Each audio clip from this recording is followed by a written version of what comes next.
Ma'am, আপনার পার্সেলটা এই যে এখানে সাইন করে দিন।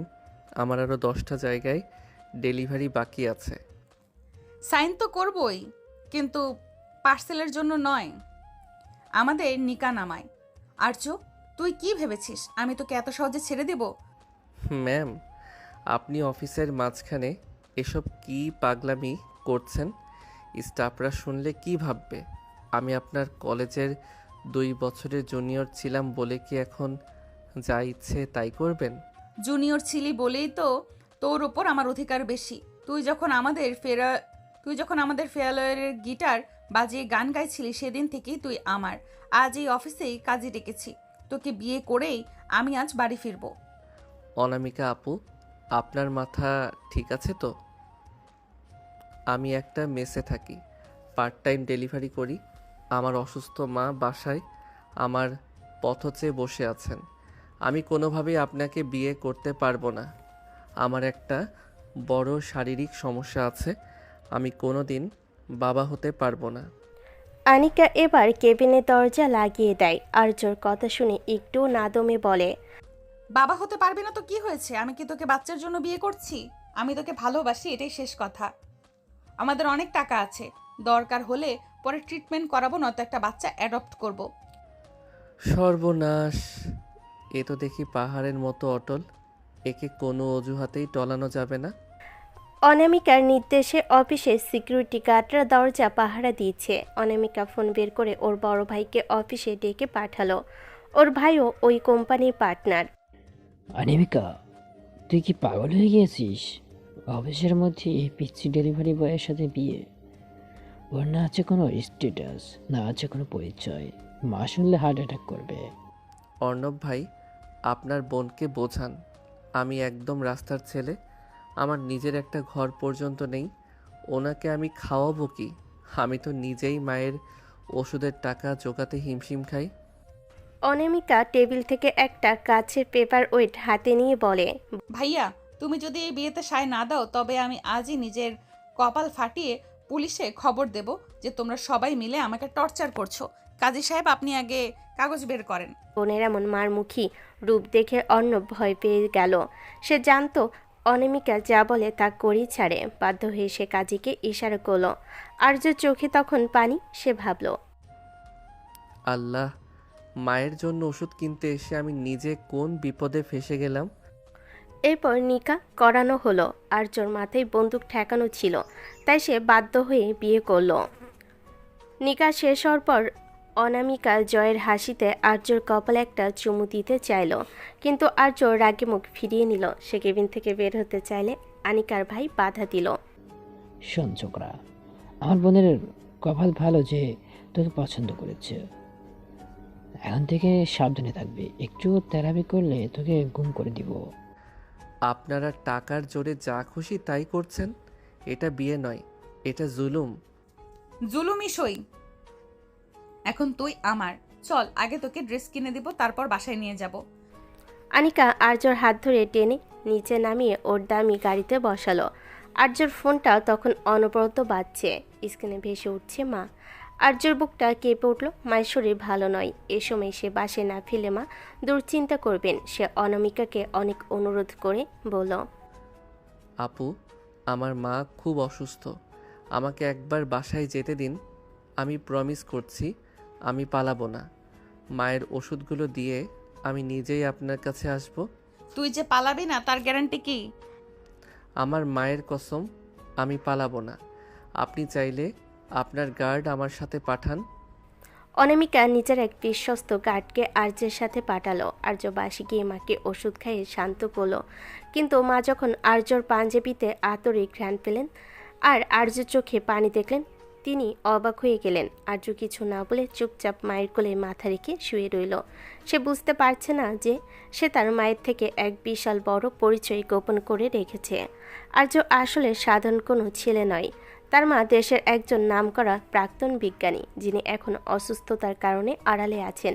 আর আর্যর বাবা ছিলেন এই শহরের সবচেয়ে বড় রিয়েল অ্যাসেট ব্যবসায়ী, যার মৃত্যুর পর আর্যর চাচারাই সব দখল করে ওদের তাড়িয়ে দিয়েছিল।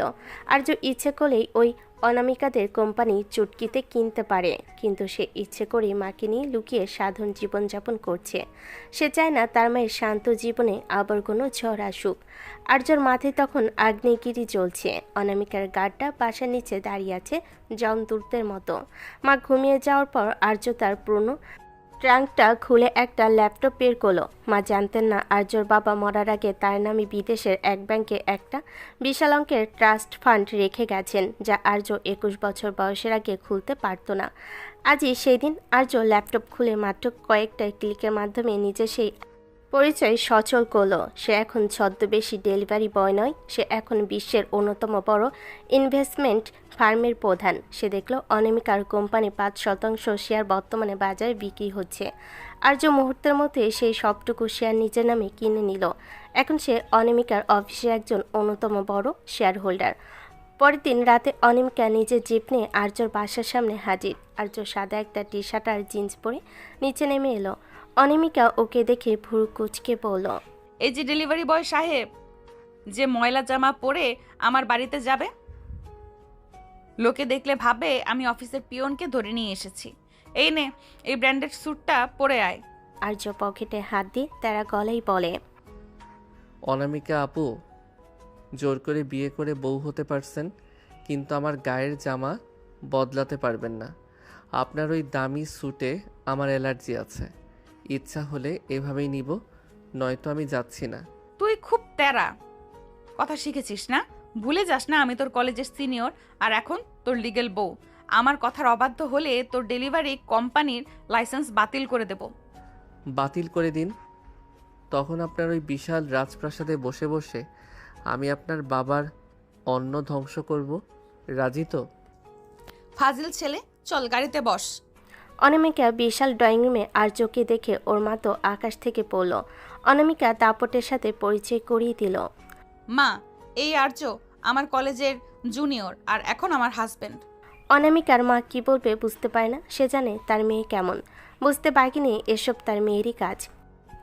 আর একমাত্র মেয়ে, তার উপর পাগলি, তাই তার খুশিতে কেউই অখুশি হতে পারে না। সে তখন মাথায় হাত বুলিয়ে দেয়। আর আর্যকে তাই বাধ্য হয়ে মায়ের সামনে ভালো ছেলে সাজতে হলো। আর্যকে বসিয়ে অনামিকা ওয়াশরুমে গেল। তার সামনে নাস্তা দিল কেয়ারটেকার। সে না খেয়ে চারপাশ ঘুরে দেখল। কিছুক্ষণ পর অনামিকা বের হয়ে আর্যকে ওর নিজের ঘরে টেনে নিয়ে গেল। আর্য ঘরে ঢুকেই সোফায় বসে পড়ল। শরীরটা ক্লান্ত লাগছে। সে কখন থেকে ঝামেলা শুরু, তাই সে সব বাদ দিয়ে ঘুমাতে চাইল। বাকি সব পরে দেখা যাবে। আপু, আপনার এই এসি ঘরে আমার দম বন্ধ লাগে, আমি বারান্দায় গিয়ে ঘুমাবো। অনামিকা আর্যর হাত ধরে টেনে বিছানায় ফেলে দিয়ে বলে, খবরদার আপু বলবি না একদম। এখন আমি তোর বউ, আর বারান্দায় যাবি মানে? আজ থেকে এই বিছানা তোর আর আমার। দেখুন অনামিকা ম্যাম, আপনি কি ভুলে গেছেন আমি ফিজিক্যালি আনফিট? আমি তো বাবা হতে পারবো না বলে দিয়েছি। আপনার সাথে আমার কোনো রোমান্স চলবে না। অনামিকা আর্যর বুকের ওপর ঝুঁকে পড়ে দুষ্টু হেসে বলে, তুই কি ভাবছিস আমি তোকে এত সহজে ছেড়ে দেব? তুই বাবা হতে পারিস আর না পারিস, আমি তোকে আমার আদরের ছোট বাবু বানিয়ে রাখবো। দেখি তুই কিভাবে আমার থেকে দূরে থাকিস। আর্য অপ্রস্তুত হয়ে গেল। অনামিকা আর্যর চুলের ভেতর আঙ্গুল চালিয়ে ওকে জ্বালাতে লাগলো। আর্য অনামিকার হাতটা সরিয়ে দিয়ে বলল, উফ, দজ্জাল একটা। সিনিয়র হলে কি গায়ের জোর দেখাতে হয়? ছাড়ুন তো। আচ্ছা এখন খাবার খেয়ে নাও। না, খাবো না। খাও বলছি। ঠিক আছে, খাচ্ছি। বাবারে, এটা মেয়ে না কি? এই তো ভালো ছেলে। ভালো না ছাই, আস্ত রাক্ষসী একটা। মানে কি বললে? না, কিছু না। আর্য খাবার কোনো মতে খেয়ে নিল, তারপর শুয়ে পড়ল। বাধ্য হয়ে অনামিকার সাথে শুতে হলো, কিন্তু আর্যর বিরক্ত লাগছিল। আর্য মাঝে একটা বালিশ দিলে অনামিকা সেটা সরিয়ে দিয়ে আর্যকে জড়িয়ে ধরে। আর্য কেঁপে ওঠে। ও মা গো, এটা কি করেন? কি হয়েছে? ছাড়েন, আমাকে ছাড়েন। আরে একটুই তো জড়িয়েছি, আরে একটু তো জড়িয়েই ধরেছি। আজ প্রথম রাত তো, তাই কিছু করলাম না, কাল করব কেমন? অনেক ধকল গেছে, তুমি ঘুমাও এখন। ও মা, এ কি কথা? কি করার কথা বলছেন? এখন ঘুমাও, আসো ঘুমাই। অনামিকা ওকে ধরে চোখ বুজে ঘুমিয়ে পড়ে। আর্যর কেমন সুরসুরি করছিল আর লজ্জাও করছিল। সে মনে মনে বিড়বিড় করে, খোদা, কই এসে ফেসে গেলাম। ঘুমাও। একটু পরে অনামিকা ঘুমিয়ে পড়ে। আর্য লাফিয়ে ওঠে, কারণ অনামিকা নাক ডাকছে। আর্য হাসবে না কাঁদবে বুঝে না। এ কি, হে তো দেখি নাক ডাকে না। ঘুমাই এবার। আর্য ঘুমিয়ে পড়ে। পরদিন সকালে অনামিকা আর্যকে জোর করে তার অফিসে নিয়ে গেল। সে চাইল আর্যকে তার পিএস হিসাবে নিয়োগ দিতে, যাতে সারাক্ষণ নজরে রাখতে পারে। অফিস মিটিং রুমে যখন বড় ইনভেস্টরদের নাম ঘোষণা করা হচ্ছিল, অনামিকা তখন আর্যকে একটা ফাইল দিয়ে বলল। এই ফাইলটা ধর আর সবার জন্য কফি নিয়ে আয়। আর্য অবাক হয়ে তাকালো।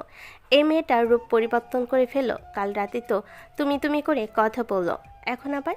ঠিক তখন অফিসের জেনারেল ম্যানেজার ঘরে ঢুকে চিৎকার করে বলল, আমাদের কোম্পানির 5% শেয়ার কাল রাতে কেউ একজন কিনে নিয়েছে। তিনি এখন আমাদের বোর্ড অফ মেম্বারের একজন। সবাই অবাক। অনামিকা বলল, ঠিক কে সেই লোক? তখনই আর্য কফির কাপটা টেবিলে ধপাস করে রেখে অনামিকার পাশের চেয়ারে বসে পড়ল। পা তুলে টেবিলের ওপর দিয়ে বলল, সেই লোকটা আমি, অনামিকা ম্যাম, আপনার নতুন শেয়ার হোল্ডার এবং আপনার হাজব্যান্ড। পুরো মিটিং রুম স্তব্ধ। অনামিকার মুখ হা হয়ে গেল। আর্য, তুই এই টাকা কোথায় পেলি? তুই না ডেলিভারি বয়?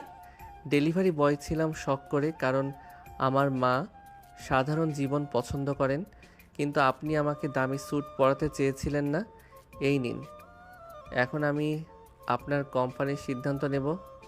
আর হ্যাঁ, এখন থেকে আপনি আমাকে স্যার বলে ডাকবেন, কারণ বোর্ডে আমার ভোট ছাড়া আপনার কোনো প্রজেক্ট পাস হবে না।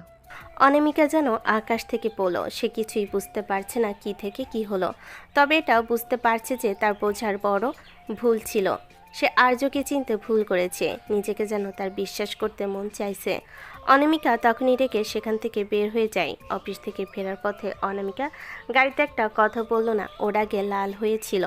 বাসে ঢুকে সে আর্যর গলা চেপে ধরল। আর তুই আমাকে ধোকা দিচ্ছিস আর্য? তুই এত বড়লোক হয়েও কেন নাটক করলি? আর্য গলা ছাড়িয়ে অনামিকাকে দেওয়ালের সাথে চেপে ধরে। আমি নাটক করিনি আপু, আমি শুধু দেখতে চেয়েছিলাম আপনি আমার টাকার প্রেমে পড়েন নাকি আমার ব্যক্তিত্বের।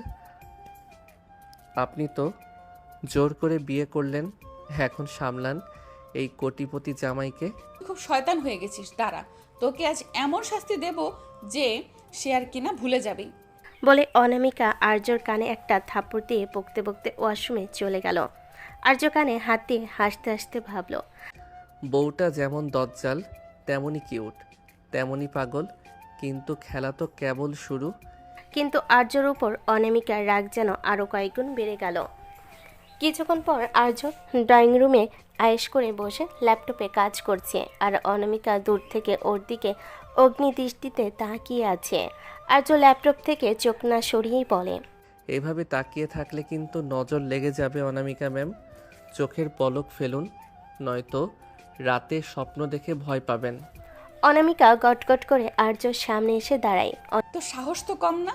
অফিসের সবার সামনে আমাকে ম্যাম বলে অপমান করিস, আবার ঘরে এসে নবাবে দেখাচ্ছিস। ল্যাপটপ বন্ধ কর বলছি।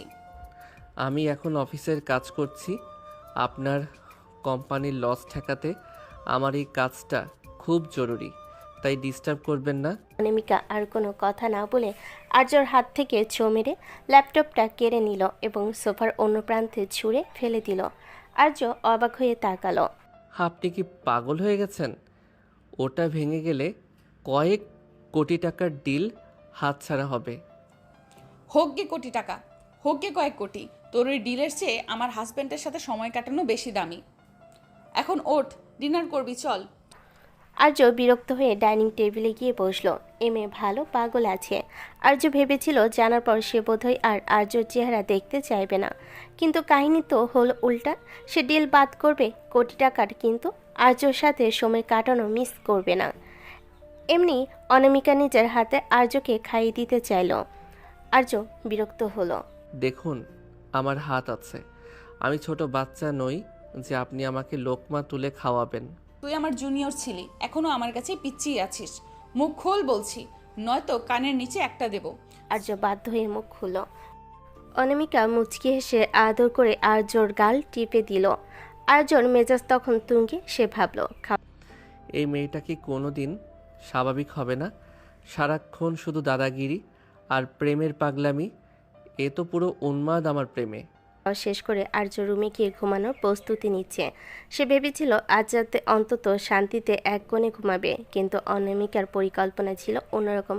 সে পাতলা একটা সিল্কের নাইটি পরে ঘরে ঢুকলো। আর্যর বুকটা এক মুহূর্তের জন্য ধক করে উঠল। আর্য বিছানায় শুয়ে পাশ ফিরে থাকার চেষ্টা করলো। অনামিকা এসে পেছন থেকে আর্যকে শক্ত করে জড়িয়ে ধরলো। উফ, ছাড়ুন তো, গরম লাগছে।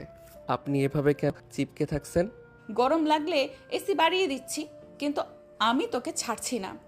তুই আজ সারাদিন আমাকে খুব জ্বালিয়েছিস, এখন তার পেনাল্টি দিতে হবে। অনামিকা আর্যর ঘাড়ে আলতো করে কিস করতে লাগলো। আর্য শিহরিত হয়ে উঠল, কিন্তু সে নিজের বিরক্তি বজায় রেখে বলল, দেখুন অনামিকা, আমি আপনাকে বলেছি না যে আমি ফিজিক্যালি আনফিট?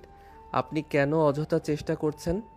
অনামিকা আর্যকে নিজের দিকে ঘুরিয়ে নিয়ে ওর চোখের দিকে তাকিয়ে থাকে। তুই মিথ্যা বলছিস আর্য। তোর চোখের ভাষায় বলছে তুই আমাকে চাস। তোর ওই সায়েন্টিফিক যুক্তি আর ব্যবসায়িক বুদ্ধি এখন আলমারিতে তুলে রাখ। এখন শুধু তুই আর আমি, আর তাছাড়া তনফিটের গুষ্টি মারে বাপ।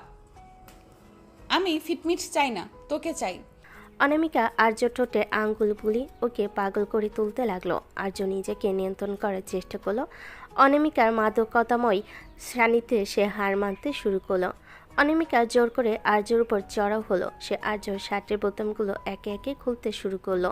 আপনি খুব অসভ্য হয়ে গেছেন। বউদের একটু অসহ্য হতে হয় আর্য, নয়তো তোর মতো কাঠখোট্টা ছেলেকে বশে আনা সম্ভব না। অনামিকা আর্যর ঠোঁটজোড়া নিজের দখলে নিয়ে নিল। আর্য প্রথমে বাধা দিল, ধীরে ধীরে সেও নিজের অনামিকার গভীরে হারিয়ে যেতে লাগলো। দীর্ঘক্ষণে সেই উত্তপ্ত রোমাঞ্চার শারীরিক ঘনিষ্ঠতায় আর্যর সব রাগ আর বিরক্তি যেন কর্পূরের মতো উড়ে গেল। সে বুঝতে পারল এই দজ্জাল স্নেহর মেয়েটার ভালোবাসার টান উপেক্ষা করা তার পক্ষে অসম্ভব। কিন্তু সে স্বীকার করবে না কখনো সেটা, কারণ তার অনেক কাজ বাকি এখনও। সকালে যখন আর্য ঘুম ভাঙল, সে দেখল অনামিকা ওর বুকের পর মাথা রেখে অঘরে ঘুমোচ্ছে। আর্যর মনে হলো মেয়েটা যখন ঘুমিয়ে থাকে তখন কত শান্ত দেখায়, কিন্তু চোখ খুলে সে একটা আস্ত জ্যান্ত আগ্নেয়গিরি। আর্য অনামিকাকে আলতো করে সরিয়ে দিয়ে উঠতে চাইল, অমনি অনামিকা চোখ খুলে হাতটা আবার টেনে ধরল। কোথায় যাচ্ছিস স্বামী?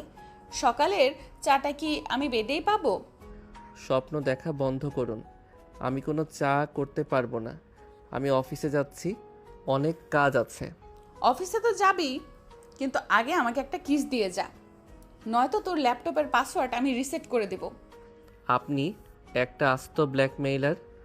এই নিন। আর্য ছটপট অনামিকার গালে একটা কিস করে বাথরুমে ঢুকে গেল। বাইরে থেকে অনামিকার হাসির শব্দ ভেসে এলো। আর্য সবসময় তার মাকে অনামিকার ছায়া থেকে দূরে রাখতে চেয়েছিল।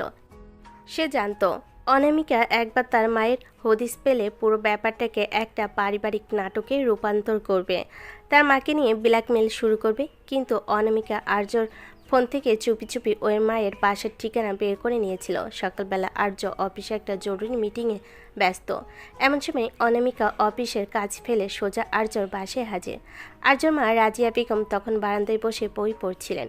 হুট করে এক সুন্দরী আধুনিক মেয়েকে দরজায় দেখে তিনি অবাক হলেন। অনামিকা পায়ে ধুলো নিয়ে সালাম করে। মা, আমি আর্যদের কলেজের সিনিয়র ছিলাম, এখন আপনার ছোট ছেলের বউ। ও তো লাজুক, আপনাদের কিছু বলেনি, তাই আমি নিজেই চলে এলাম। রাজিয়া বেগম থমকে গেলেন। তার শান্ত ছেলে আর্য কাউকে কিছু না বলে বিয়ে করে ফেলেছে, তাও আবার এমন এক তেজি মেয়েকে। তিনি কি বলবেন ভেবে পেলেন না। অনামিকা তার কথার জাদুতে আর্য মায়ের মন ভরাতে শুরু করলো। সে বাজার থেকে আনা দামি ফল আর নিজের হাতে রান্না করা খাবার দিয়ে পুরো ঘর জমিয়ে তোলো। দুপুরে আর্য বাসায় ফিরতে দেখলো দরজার সামনে অনামিকা সে পরিচিত হিল জুতো জোড়া। ওর বুকটা ধক করে উঠল। ভেতরে ঢুকে দেখলো অনামিকা ওর মায়ের সাথে বসে হেসে সে গল্প করছে, এমনকি মায়ের ওষুধ খাইয়ে দেওয়ার দায়িত্ব সে নিজের কাঁধে তুলে নিয়েছে। আর্য রক্ত মাথায় চড়ে গেল। সে চিৎকার করে বলে উঠল, অনামিকা, আপনি এখানে কি করছেন? আপনার সাহস হয় কি করে আমার অনুমতি ছাড়া আমার বাসায় ঢোকার? মায়ের সামনে আর্যকে এতটা উত্তেজিত দেখে রাজিয়া বেগম অবাক হলেন। আর্য, ও তোমার বউ, এভাবে কেন কথা বলছিস? মেয়েটা কত লক্ষ্মী, আমাকে কত সময় দিল। মা, তুমি চেনো না একে। ও কোনো লক্ষ্মী মেয়ে না, ও একটা জেদি ব্ল্যাকমেইলার। অনামিকা, এখনই আমার বাসা থেকে বের হন। অনামিকা শান্ত হয়ে উঠে দাঁড়ালো। তার চোখে তখন এক ধরনের বিদ্রুপের হাসি। সে আর্যর দিকে এগিয়ে এসে নিচু স্বরে বলল, স্বামী তো খুব রাগী দেখছি, কেন? মা জেনে গেছে ভয় পাচ্ছ, নাকি ভাবছো মা আমাকে চিনে ফেললে তোমার ওই ডেলিভারি বয়ের নাটকটা আর চলবে না?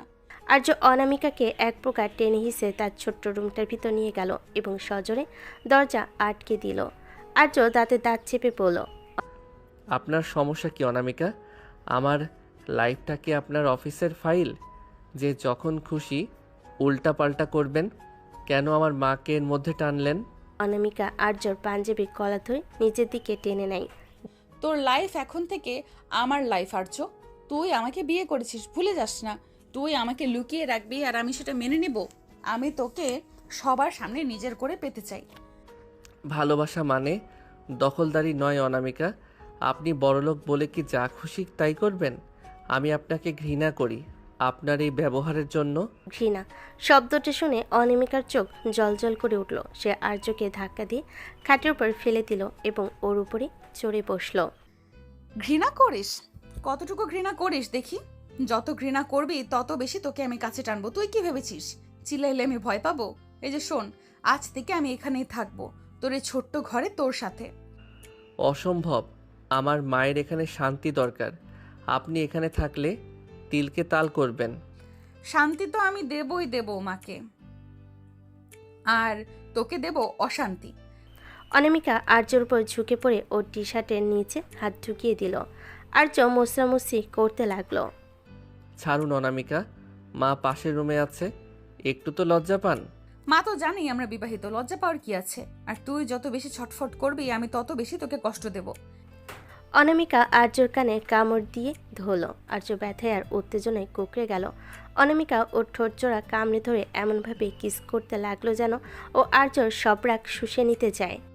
আর্যর বিরক্তি তখন অন্য উচ্চতায়। সে রাগ করে অনামিকাকে দুহাতে জড়িয়ে ধরে ঝামটা মারল, কিন্তু অনামিকা ওর গায়ের উপর লেপ্টে রইল। আর্য হাঁপাতে হাঁপাতে বলল, আপনি আপনি একটা জঙ্গলি মেয়ে, সিনিয়র হয়েও আপনার কোনো জ্ঞান নেই। জ্ঞান নেই বলেই তো তোকে কবজা করেছি। এখন চুপচাপ পড়ে থাক, নয়তো মাকে ডাক দিয়ে বলবো তুই আমাকে মারছিস। আর্য অসহায়ভাবে সিলিংয়ের দিকে তাকিয়ে রইল। এই তেজি বইয়ের হাত থেকে তার মুক্তি নেই। রাতের অন্ধকারে অনামিকা আর্য বুকের পশম নিয়ে খেলা করতে করতে ফিসফিস করে বলল, কাল থেকে আমরা একসাথেই অফিসে যাব, আর হ্যাঁ, মাকেও আমাদের সাথে ওই বড় বাড়িতে নিয়ে যাব। আর্য কোনো উত্তর দিল না। সে শুধু ভাবল, তার মা যদি কোনোভাবে জানতে পারে যে আর্যর বাবার খুনি আর এই অনামিকার পরিবারের মধ্যে কোনো যোগসূত্র আছে, তবে কি হবে? যদিও আর্য সেটা কাউকে বলেনি। আসলে আর্যকে অনামিকা জোর করে বিয়ে করেনি, আর্যই ইচ্ছে করে বিয়ে করেছে। অনামিকা সেটা জানতো না। মূল কারণ হলো আর্য প্রতিশোধ নেবে তার বাবার খুনির, কিন্তু অনামিকা তাদের জোর করতে থাকলো অনামিকার বাড়িতে উঠতে। অনামিকার জেদের কাছে হার মেনে আর্য তার মাকে নিয়ে অনামিকার সেই রাজপ্রাসাদে উঠতে বাধ্য হলো। আর্যর মা ভাবছেন তার ছেলে বড় ঘরের মেয়ে বিয়ে করে সুখে আছে, কিন্তু আর্যর বুকের ভেতর তখন প্রতিশোধের আগুন জ্বলছে। সে জানে এই শহরে তার বাবার সেই পুরনো বিজনেস পার্টনার দিগন্ত শিকদার বাস করে, যে বিশ্বাসঘাতকতা করে আর্যর বাবাকে নিঃস্ব করে দিয়েছিল। আর তার মুখোমুখি হতে পারবে একমাত্র অনামিকাকে বিয়ে করে, কারণ অনামিকার পরিবারের সাথে তার যোগাযোগ আছে। সে অনামিকাদেরই বিজনেস পার্টনার, অনামিকার ভাই অর্ণবের পার্টনার, এবং অর্ণব এতে জড়িত। নতুন বিশাল বেডরুম, চারিদিকে সাজানো গোছানো, কিন্তু আর্যর মন পড়ে আছে তার পুরনো ডায়েরিতে। অনামিকা ঘরে ঢুকে দেখল আর্য জানালার পাশে দাঁড়িয়ে সিগারেট টানছে, যা সে সাধারণত করে না। অনামিকা পেছন থেকে জড়িয়ে ধরে। আমার রাজপ্রাসাদ কি তোমার পছন্দ হচ্ছে না স্বামী? নাকি এখনো ওই ছোট ঘরটার মায়া ছাড়তে পারোনি? টাকার চাকচিক্য আমাকে কোনোদিন টানে না অনামিকা। আপনি জোর করে আমাকে এখানে এনেছেন ঠিকই, কিন্তু আমার মনটাকে কোনোদিনও এই চার দেয়ালে বন্দি করতে পারবেন না। অনামিকা রেখে আর্যর হাতের সিগারেটটা কেড়ে নিয়ে ছুঁড়ে ফেলে দিল। সে আর্যর কলার ধরে দেওয়ালের সাথে চেপে ধরে। মন আমি বুঝি না, আমি শুধু বুঝি তুই আমার। আজ আমাদের এই নতুন বাড়িতে প্রথম রাত, আর তুই কিনা উদাসীন হয়ে থাকবি? আমি কি তোর কাছে এতটাই ফেলনা অনামিকা আর্য শার্টের বোতামগুলো ছিঁড়ে ফেলল। তার চোখে তখন নেশা আর অধিকার বোধের আগুন। সে আর্য বুকের উপর নখ দিয়ে আঁচড় কাটতে কাটতে বলল, আজ রাতে আমি তোকে এক মুহূর্তের জন্য শান্তিতে থাকতে দিব না। তুই যত দূরে যেতে চাইবি আমি তোকে ততটাই পিষে ফেলবো। আর্যর বিরক্তি তখন চরমে, কিন্তু অনামিকার শরীরের উষ্ণতা আর সেই তীব্র ঘ্রাণ তাকে দিশেহারা করে দিচ্ছিল। অনামিকা আর্য ঠোঁটজোড়া নিজের দখলে নিয়ে নিল। আর্য রাগ তখন কামনেই রূপ নিল। সে অনামিকাকে পাজকোলা করে বিছানায় আশ্রে ফেল। সিনিয়র আপু হওয়ার অনেক শখ আপনার, তাই না? আজ বুঝবেন সিনিয়র হওয়ার জ্বালা কত। সেই রাতে অনামিকার সব দাপট আর্যর পুরুষত্বের কাছে মিলান হয়ে গেল। আর্য অনামিকাকে খাটে ফেলে পাগলের মতো আদর করতে লাগলো। অনামিকা ঘুণাক্ষেরও বুঝতে পারেনি আর্য হঠাৎ এমন রূপ নেবে। শিশুকে চিৎকার করতে থাকলো। দীর্ঘক্ষণে সেই উত্তপ্ত আর উন্মত্তাল মিলনে অনামিকা বারবার আর্য নাম ধরে আর্তনাদ করছিল। আর্য যেন তার সব ঘৃণা আর ক্ষোভ এই মিলনের মাধ্যমে উগরে দিচ্ছিল। কিছুক্ষণের পর দুজনে ক্লান্ত হয়ে সরে গেল। কি গো, তুমি না বললে কাছে আসবে না? তবে আর্য কিছু না বলে উঠে চলে গিয়ে আবার সিগারেট ধরল। অনামিকা একা একা হাসলো। ইস, আমার কাছে আসবে না এবার। পরের দিন সকালে অনামিকা আর আর্য একটা বিজনেস পার্টিতে গেল। অনামিকা চাচ্ছিল আর্যকে সবার সামনে তার বিজনেস পার্টনার হিসেবে পরিচয় করিয়ে দিতে। ঠিক তখনই সেখানে আসলো সেই দিগন্ত শিকদার। দিগন্তকে দেখা মাত্রই আর্যর হাত শক্ত হয়ে গেল, চোখ দুটো লাল হয়ে উঠল। দিগন্ত আর্যকে চিনতে পারল না, কারণ আর্য এখন বড় ঘরের জামাই আর দামি স্যুটে ঢাকা। মিস অনামিকা, আপনার এই নতুন ইভেন্টে তো বেশ হ্যান্ডসাম। তা পরিচয়টা কি? অনামিকা গর্বের সাথে আর্যর হাত ধরল। ইনি আমার স্বামী এবং আমাদের কোম্পানির প্রধান অংশীদার মিস্টার আর্য। দিগন্ত হাত বাড়াতে আর্য ঘৃণা ভরা দৃষ্টিতে তাকিয়ে রইল। সে হাত মেলালো না। এতে দিগন্ত অপমানিত বোধ করলো। ছেলের তো খুব ইগো দেখছি অনামিকা। এ রাস্তার ছেলেকে তুলে এনে স্বামী বানিয়েছো। কোনোদিন হয়তো তোমাকে পথে বসাবে। কথার চাবুকটা আর্যর কানে যেতে সে দিগন্তর দিকে এগোতে চাইল, কিন্তু অনামিকা আর্যর হাত শক্ত করে চেপে ধরল। সে দিগন্তর চোখের দিকে তাকিয়ে কড়া গলায় বলল, দেখুন মিস্টার শিকদার, আপনি কার সাথে কথা বলছেন ভুলে যাবেন না। আর্য আমার সম্মান। ও যদি রাস্তার ছেলেও হয় তবে সেই রাস্তার মালিক হওয়ার ক্ষমতাও আমি রাখি। আর হ্যাঁ, ওর দিকে আর একবার আঙুল তুললে আপনার পুরো বিজনেস আমি গুড়িয়ে দিব। Get out. পার্টিতে শোরগোল পড়ে গেল। আর্য অবাক হয়ে অনামিকার দিকে তাকালো। যে মেয়েটা ঘরে তাকে নিয়ে সারাক্ষণ ন্যাকামি করে আর জোর জবরদস্তি করে, সে বাইরে মানুষের সামনে তার জন্য এত বড় ঢাল হয়ে দাঁড়াতে পারে। বাসায় ফেরার পথে আর্য চুপ করে রইল। অনামিকা গাড়িতে আর্যর কাঁধে মাথা রেখে বলল, তুই কেন এই লোকটার ওপর এতটা রেগেছিলি আর্য? তুই কি ওকে চিনিস? না, চিনি না, শুধু ওর কথা বলার ভঙ্গিটা আমার ভালো লাগেনি। আর্য মনে মনে ভাবল, অনিমিকা যদি কোনোদিন জানতে পারে যে তার নিজের ভাই অর্ণব আসলে দিগন্ত শিকদরের সাথে মিলে আর্যর বাবাকে ধ্বংস করার প্ল্যানে জড়িত ছিল, তবে কি হবে? অনামিকা কি তখন তার স্বামীর পক্ষ নেবে নাকি নিজের ভাইয়ের? তবে তাকে ধীরে ধীরে এগোতে হবে। এরপর বেশ কিছুদিন কেটে যায়। আর্যর দিনকাল এখন এক অদ্ভুত রুটিনে চলছে। সকালে অফিসে অনামিকার তেরা কথা সহ্য করা, আর রাতে অনামিকার কামকার আদরে অত্যাচারের শিকার হওয়া। আর্য চাচ্ছিল দিগন্ত শিকদার আর তার ভাই অর্ণবের গোপন ডিলগুলো ফাঁস করতে, কিন্তু অনামিকা তাকে এক মুহূর্তের জন্য ল্যাপটপ বা ফোনের কাছে ঘেঁষতে দিচ্ছে না। আর সব বের করার জন্য বাধ্য হয়ে তাকে অনামিকার অত্যাচারও সহ্য করতে হচ্ছে। আর্য খুব ভোরে ঘুম থেকে উঠে তৈরি হয়ে নিয়েছিল। সে ভাবল অনামিকা ঘুমানোর ফাঁকে সে একবার তার পুরনো সোর্সদের সাথে দেখা করে আসবে, কিন্তু সে দরজা পর্যন্ত পৌঁছানোর আগে পেছন থেকে একটা রেশমি ওড়না তার গলার চারপাশে পেঁচিয়ে ধরল। অনামিকা ওড়নাটা টেনে আর্যকে নিজের কাছে এনে বলে, কোথায় পালানোর চেষ্টা হচ্ছে মিস্টার হাজবেন্ড? আমি ঘুমালে কি তুমি ডানা গজিয়ে উড়ে যাবে ভেবেছিলে? আর্য বিরক্ত হয়ে ওড়না ছাড়ানোর চেষ্টা করে। উফ, অনামিকা ছাড়ুন তো, আমার একটা জরুরি কাজ আছে। আপনি এভাবে সারাক্ষণ পাহারা দেবেন না তো। অনামিকা আর্যর কানে মুখ নিয়ে ফিসফিস করে, আজ অফিসের ছুটি, আর আজ তোমার কোনো কাজ নেই। আজ সারা দিন তুমি শুধু আমার পার্সোনাল অ্যাসিস্ট্যান্ট হয়ে থাকবে। চলো আগে আমাকে শাওয়ার নিতে হেল্প করবে। আপনি কি পাগল হয়ে গেছেন? আপনি বড় হয়েছেন, নিজের কাজ নিজে করতে পারেন না? আমি বাথরুমে যাব না। যাবে না মানে? ভুলে গেছো কাল রাতে কি প্রমিস করেছিলে? বলেছিলে না আমি যা বলবো তাই করবে? এখন চলো। অনামিকা গায়ের জোরে আর্যকে টেনে বাথরুমে নিয়ে গেল। বিশাল বাথরুমটা তখন সুগন্ধি ফেনা আর গোলাপের পাপড়িতে ভরা। আর্য পালাতে চাইল, কিন্তু অনামিকা দরজায় পিঠ দিয়ে দাঁড়িয়ে দুষ্টু হাসল। সে আর্যর দিকে এগিয়ে এসে ওর শার্টের কলার ধরে টান দিল। অনামিকা, এটা বাড়াবাড়ি হচ্ছে। আমি ভিজে গেলে অফিসে যাব কি করে? অফিস তো যাবেই না, আর ভিজে গেলে আমি মুছিয়ে দেব। বলে অনামিকা আর্যকে ধাক্কা দিয়ে বাথটবে পানিতে ফেলে দিল। আর্যর সাথে সাথে অনামিকা নিজও ভেতরে পড়ে গেল। ভেজা কাপড়ে অনামিকাকে তখন এক আদিম অপসরার মতো লাগছে। আর্য রাগটা তখন উত্তেজনায় রূপ নিতে শুরু করলো। অনামিকা আর্যর বুকের উপর ফেনা নিয়ে খেলা করতে করতে বলল, তুমি যতই গম্ভীর থাকো আর্য, আমি জানি তোমার ভেতরেও একটা আগ্নেয়গিরি আছে। দুজনেই তখন সেখানে দুজনকে আদর করতে থাকলো। তারপর আর্য বাধ্য হয়ে অনামিকাকে গোসল করিয়ে দিল। খোদা, আর কি কি করতে হবে? সব করাবো, তৈরি থাকো। গোসল সেরে বের হওয়ার পর আর্য ভাবলো এবার হয়তো রেহাই পাবে, কিন্তু অনামিকা এবার বায়না ধরল আর্যকে রান্না করতে হবে।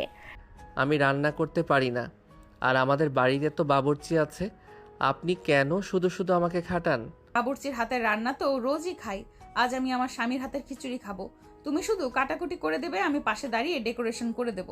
রান্নাঘরে গিয়ে আর্য পেঁয়াজ কাটছে, আর অনামিকা পেছন থেকে ওর কোমরে হাত জড়িয়ে ধরে কাঁধে থুতনি রেখে দাঁড়িয়ে আছে।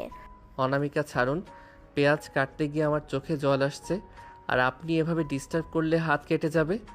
অনামিকা আর্য ঘাড়ের উপর কিস করে। আর হাত কাটলে আমি ব্যান্ডেজ করে দিব। আচ্ছা আর্য, তুমি এত কাঠখোট্টা কেন? একটা বারও তো পারো নিজের থেকে আমাকে জড়িয়ে ধরতে।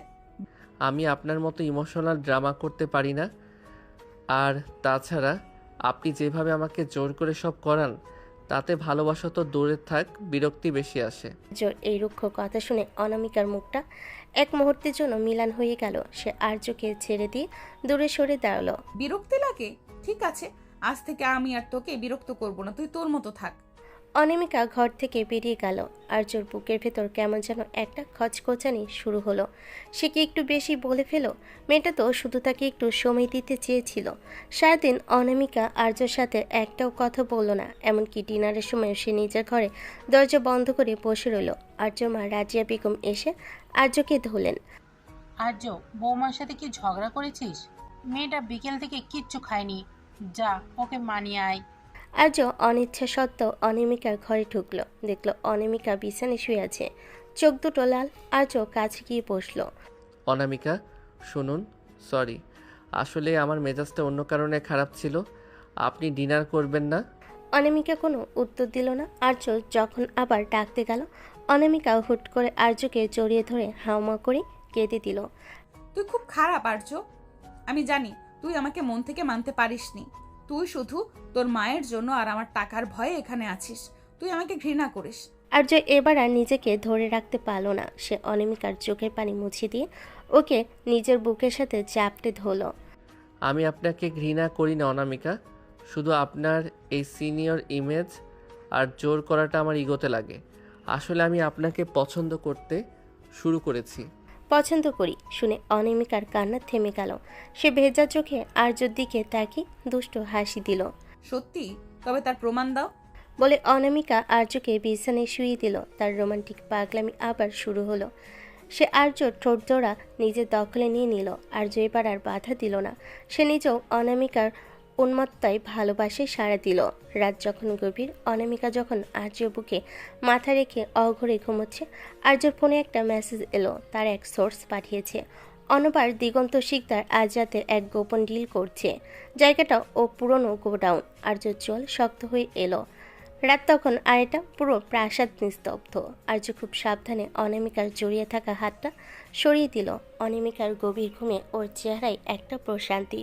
আর্য এক মুহূর্তের জন্য খারাপ লাগলো, কিন্তু পরক্ষণেই দিগন্ত শিকদারের সেই নোংরা হাসির কথা মনে পড়তেই ওর রক্ত টকবক করে ফুটতে শুরু করলো।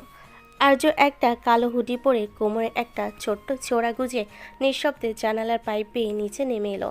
ও জানতো সদর দরজা দিয়ে গেলে গার্ডরা অনামিকাকে খবর দিয়ে দিবে। শহরের শেষ প্রান্তে সেই পুরনো পরিত্যক্ত গোডাউনে আর্য আড়ালে দাঁড়িয়ে দেখলো অনামিকার ভাই অর্ণব আর দিগন্ত শিকদার হ্যান্ডশেক করছে। অর্ণব তোমার বোন তো? ওই রাস্তার ছেলেকে নিয়ে মেতে আছে। এই সুযোগে আমরা অনামিকার কোম্পানির সব গোপন তথ্য হাতিয়ে নেব। ও যখন টের পাবে তখন ওর আর কিছু বাকি থাকবে না। ডেভিড, আরে দিগন্ত দা, অনামিকা তো এখন বাসরাত কাটাতে ব্যস্ত। ও তো বুঝতেই পারছে না যে এই আর্য আসলে আমাদের জন্য একটা কাল হয়ে দাঁড়িয়েছে। ওটাকে সরিয়ে দেওয়ার ব্যবস্থা করো। অর্ণবের মুখ থেকে নিজের বোনকে ঠকানোর কথা শুনে আর্যর মাথা ঠিক রইল না। ও অন্ধকার থেকে বেরিয়ে এলো, হাতে একটা লোহার রড। কাকে সরানোর কথা বলছেন অর্ণব ভাই? আপনার নিজের বোনকে পথে বসিয়ে আপনি সুখী হবেন? দিগন্ত আর অর্ণব চমকে উঠল। আর্যর চোখের দৃষ্টি তখন ওই এতই শীতল যে দিগন্তের মতো খুনিও এক মুহূর্তের জন্য কেঁপে উঠল। গার্ডদের উপর ভরসা করা ছেড়ে দিন। আমি অনেক আগেই আপনাদের এই নোংরা খেলার কথা জেনে গেছি। আর্য কোনো কথা না বাড়িয়ে ঝাঁপিয়ে পড়ল দিগন্তর ওপর। রড দিয়ে দিগন্তর হাতে সজোরে আঘাত করলো। দিগন্তর চিৎকার গোডাউনের দেওয়ালে প্রতিধ্বনিত হলো। অর্ণব তখন ভয়ে কাঁপছে। ঠিক সেই মুহূর্তে গোডাউনের বাইরে কয়েকটা গাড়ির হেডলাইটের আলো পড়ল। পুলিশ আর গার্ডদের সাথে গাড়ি থেকে নামলো অনামিকা। অনামিকা ঘরে আর্যকে না পেয়ে জিপিএস ট্র্যাক করে এখানে চলে এসেছে। ও যখন দেখলো রক্তমাখা রড হাতে দাঁড়িয়ে আছে আর ওর ভাই অর্ণব মাটিতে পড়ে আছে, ও চিৎকার করে উঠল। অর্ণব দৌড়ে এসে আর্যর হাত চেপে ধরে। আর আর্য, তুমি কি পাগল হয়ে গেছো? তুমি আমার ভাইকে মারতে চাচ্ছ? কি হচ্ছে এসব? অনামিকার এক হাত ছটকে সরিয়ে দিয়ে বলে, আপনার ভাইকে জিজ্ঞেস করুন তিনি আপনার সাথে কি বেইমানি করছিলেন। আপনার ভালোবাসার মানুষরা আপনাকে ধ্বংস করার প্ল্যান করছে, আর আপনি আসছেন আমার উপর দাদাগিরি করতে। অর্ণব যাই করুক, ও আমার রক্ত। ওর গায়ে হাত তোলার কে? তুমি ওর গায়ে হাত তোলার কে? তুমি চলো এক্ষুনি আমার সাথে বাসায়, এটা পুলিশে দেখবে। না, পুলিশ আসার আগেই আমি দিগন্ত শিকদারকে শেষ করব। ও আমার বাবাকে মেরেছে, আমার মাকে পথে বসিয়েছে। আজ এর বিচার আমি নিজেই করব। কি বলছো কি এসব? উনি তোমার বাবাকে মেরেছে? হ্যাঁ, আর আপনার ভাইও জড়িত আছে। অনামিকার মাথা ঘুরছে এসব শুনে। সে কি করবে বুঝতে পারল না। আর্য আবার দিগন্তর দিকে এগোতে চাইল, কিন্তু অনামিকা আর্যর সামনে এসে ঢাল হয়ে দাঁড়ালো। সে আর্যর কলা ধরে পাগলের মতো ঝাঁকাতে লাগলো। তুমি খুনি হতে পারো না আর্য, আমি তোমাকে খুনি হতে দেব না। তুমি যদি ওকে মারো তবে আগে আমার বুকের ওপর দিয়ে যেতে হবে। তুমি আমার কথা শুনছো না কেন? অনামিকা, বারবার সিনিয়রিটি দেখাবেন না। আমি আপনার কেনা গোলাম নই। আজ মাঝপথে বাধা দিলে আমি আপনার সাথেও সব সম্পর্ক শেষ করে দেব। পুলিশ দিগন্ত আর অর্ণবকে অ্যারেস্ট করে নিয়ে গেল। অনামিকা প্রভাবে অর্ণবকে আলাদা হেফাজতে রাখা হলো। বাসে ফেরার পর আর্য আর অনামিকার মাঝে এক বিশাল দেওয়াল তৈরি হলো। রুমে ঢোকার পর অনামিকা দরজা আটকে দিয়ে আর্যের উপর চড়া হলো। তুমি আমাকে একবারও কেন বললে না? তুমি আমাকে এত বড় কথা লুকালে কেন? তুমি কি আমাকে বিশ্বাস করো না? বিশ্বাস করব কিভাবে? আপনার ভাই আমার বাবার খুনিদের সাথে জড়িত। আপনি থাকলে হয়তো আবেগে সব নষ্ট করে দিতেন। আর আপনার এই ডমিনেটিং স্বভাব আমার একদম পছন্দ না। ডমিনেটিং? আমি তোমাকে ভালোবাসি বলে তোমাকে আগলে রাখতে চাই, আর তুমি সেটাকে ডমিনেশন বলছো? তুমি জানো না আমি তোমার জন্য কি কি করতে পারি? অনামিকা ড্রয়ার থেকে একটা ছোট্ট ছুরি বের করে নিজের কবজিতে ধরলো। ওর পাগলামি তখন চরমে। তুমি যদি এখন আমাকে বলো যে তুমি আমাকে ক্ষমা করে দিয়েছো আর আমাকে ছাড়া কোথাও যাবে না, তবে আমি এখনই এটা চালাবো। চালান। আপনার এই ইমোশনাল ব্ল্যাকমেল আমি কবে থেকে দেখে আসছি। আপনি ভাবছেন আমি ভয় পেয়ে আপনাকে জড়িয়ে ধরব? না অনামিকা, আজ আমি আপনার এই পাগলামির কাছে হার মানব না। আর্য অনামিকার হাত থেকে ছুরিটা কেড়ে নিয়ে ছুঁড়ে ফেলে দিল। এরপর ওকে শক্ত করে ধরে বিছানায় শুয়ে দিল। আর্যর স্পর্শে তখন কোনো কোমলতা ছিল না, ছিল এক ধরনের রুক্ষতা। আপনি কি ভেবেছেন শুধু রোমান্স আর জোর দিয়ে আমাকে বশ করবেন? আপনি ভুল ভাবছেন। এখন থেকে আমি আমার মতো চলবো। আপনি আমার উপর কোনো হুকুম চালাতে পারবেন না। অনামিকা কান্নায় ভেঙে পড়ল। সে আর্যর হাত জড়িয়ে ধরে মিনতি করতে লাগলো। আর্য, প্লিজ এমন কঠিন হয়েও না। আমি মরে যাব তোমাকে ছাড়া। আমি অর্ণবকে ত্যায্য করব, সব করব, শুধু তুমি আমাকে ছেড়ে যেও না। আর্য কোনো উত্তর দিল না। সে অনামিকাকে জড়িয়ে ধরল ঠিকই, কিন্তু ওর চোখে দৃষ্টি ছিল স্থির আর শীতল। সে বুঝতে পারছে এই লড়াইটা কেবল শুরু হলো। অনামিকা তাকে ভালোবাসে, কিন্তু এই ভালোবাসা যখন শৃঙ্খল হয়ে দাঁড়ায় তখন আর্য সেটা ভাঙতে দ্বিধাবোধ করবে না। সকাল হওয়ার আগে আর্য দেখলো অনামিকা ওর বুকে মুখ লুকিয়ে ফুপিয়ে কাঁদছে। আর্যর একটু মায়া লাগলো, কিন্তু ও নিজেকে শক্ত রাখলো। ও জানে অর্ণবকে জেল থেকে বের করার জন্য অনামিকা নিশ্চয়ই কোনো চাল চালবে, আর আর্য সেটা হতে দেবে না। সকালবেলা আর্য তৈরি হয়ে নিজের ল্যাপটপ নিয়ে বের হতে যাবে, তখনই রুমের ভেতর থেকে একটা বিকট শব্দ হলো।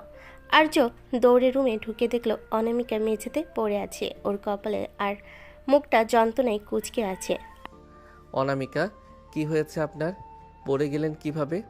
উফ আর্য, আমার মাথাটা প্রচন্ড চক্কর দিচ্ছে, মনে হচ্ছে পৃথিবীটা লাটিমের মতো ঘুরছে। উফ, আমি মনে হয় আর বাঁচবো না। মাথা ঘুরলে মেঝেতে কেন? বিছানায় শুতে পারেন না?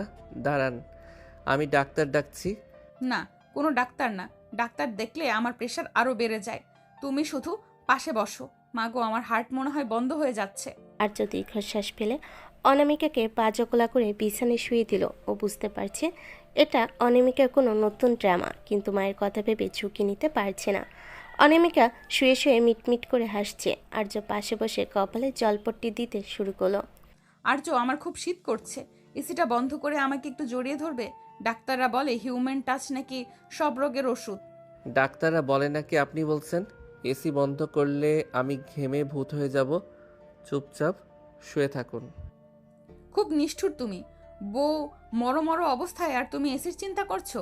একটু লেবু চা করে দাও না প্লিজ। উফ, আমার গলাটা কেমন শুকিয়ে কাঠ হয়ে যাচ্ছে।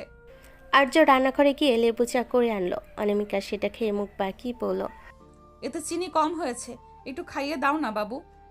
বাবু ডাকবেন না একদম। আমি আপনার জুনিয়র হতে পারি, কিন্তু বাবু নই। এই নিন, নিজে খান। অনামিকা চা খেতে খেতে হুট করে আর্যর শার্টের হাত ধরে টান দিয়ে ওকে নিজের একদম কাছে নিয়ে এলো। চায়ের কাপটা পাশে রেখে আর্য নাকে নিজের নাক ঘষে বলে, রাগ করলে তোমাকে না একদম ওই রাগী বিড়ালটার মতো লাগে। আচ্ছা আর্য, আজ অফিসে না গেলে হয় না? আমার খুব একা লাগছে। আর্য বাধ্য হয়ে বসে থাকলো। কিছুক্ষণ পর অনামিকা বাহানা করলো তার পা কামড়াচ্ছে, তাই আর্যকে পা টিপে দিতে হবে।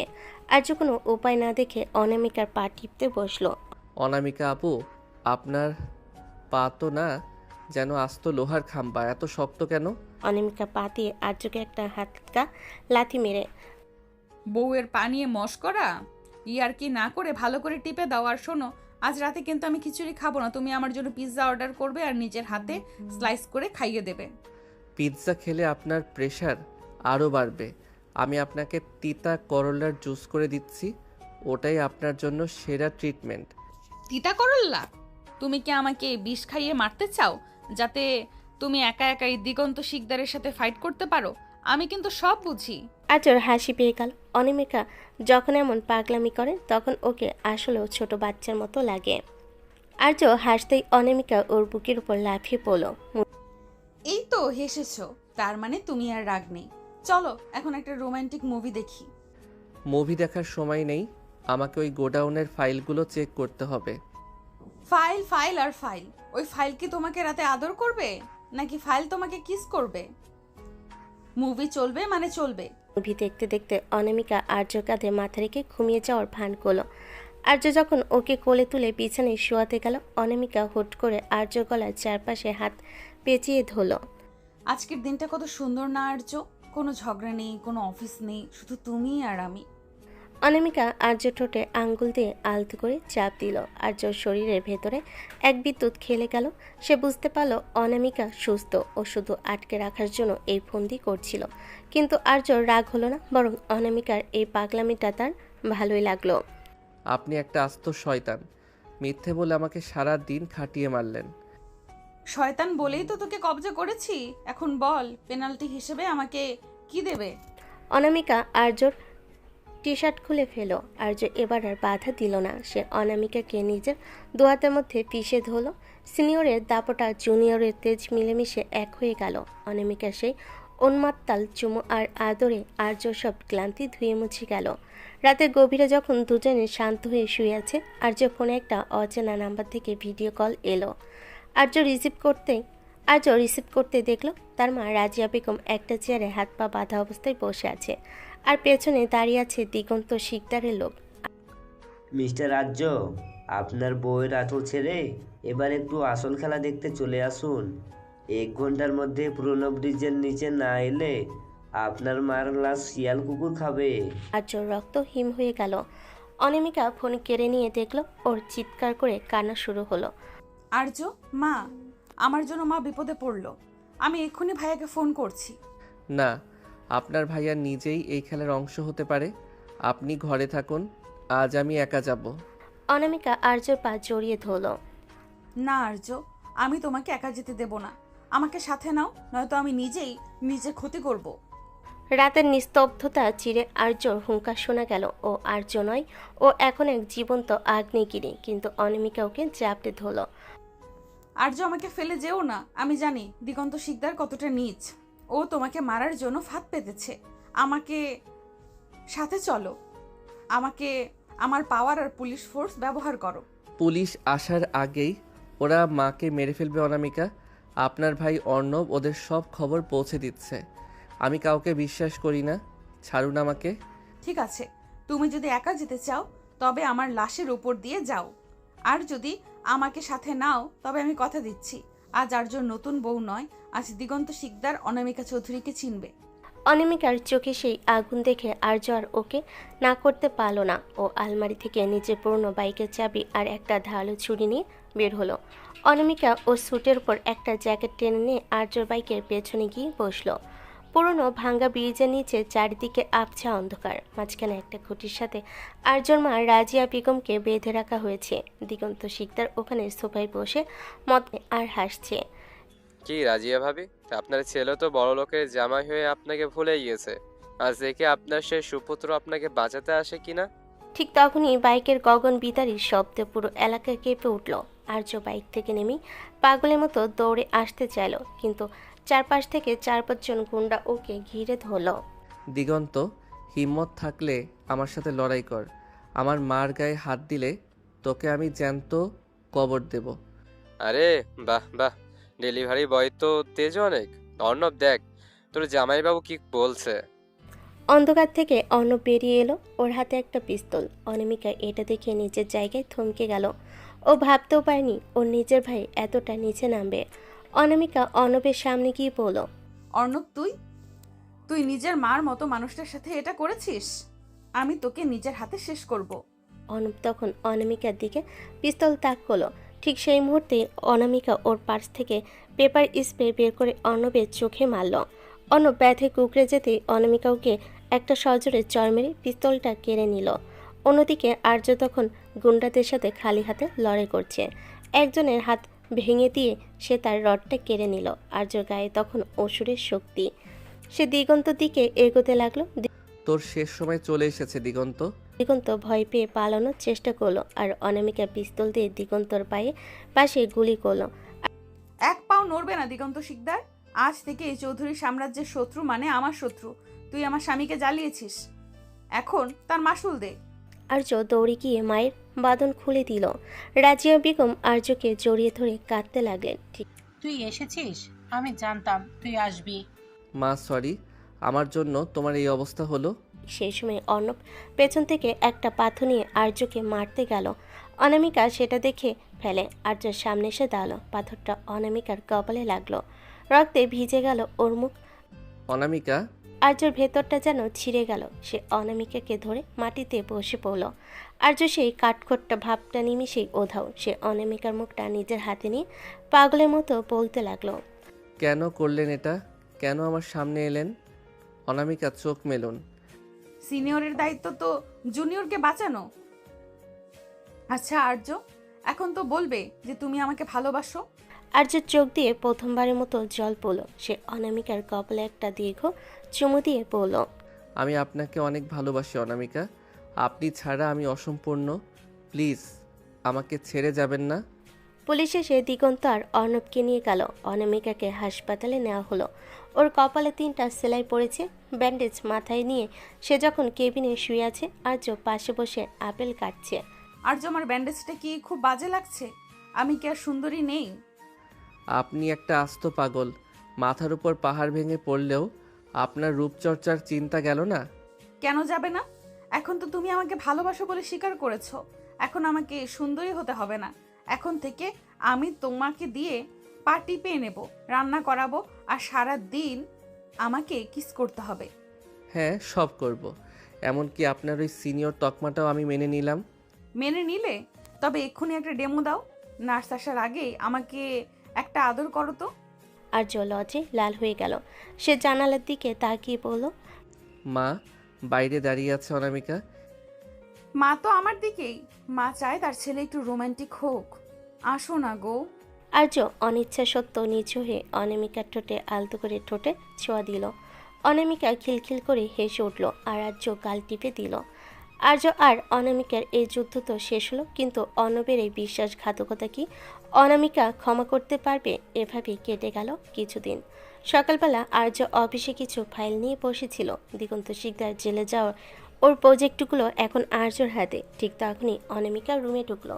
পরনে একটা হালকা গোলাপি রঙের শাড়ি, চুলে ব্যান্ডেজটা এখনও আছে, কিন্তু তাতে ওর রূপ যেন আরও খুলেছে।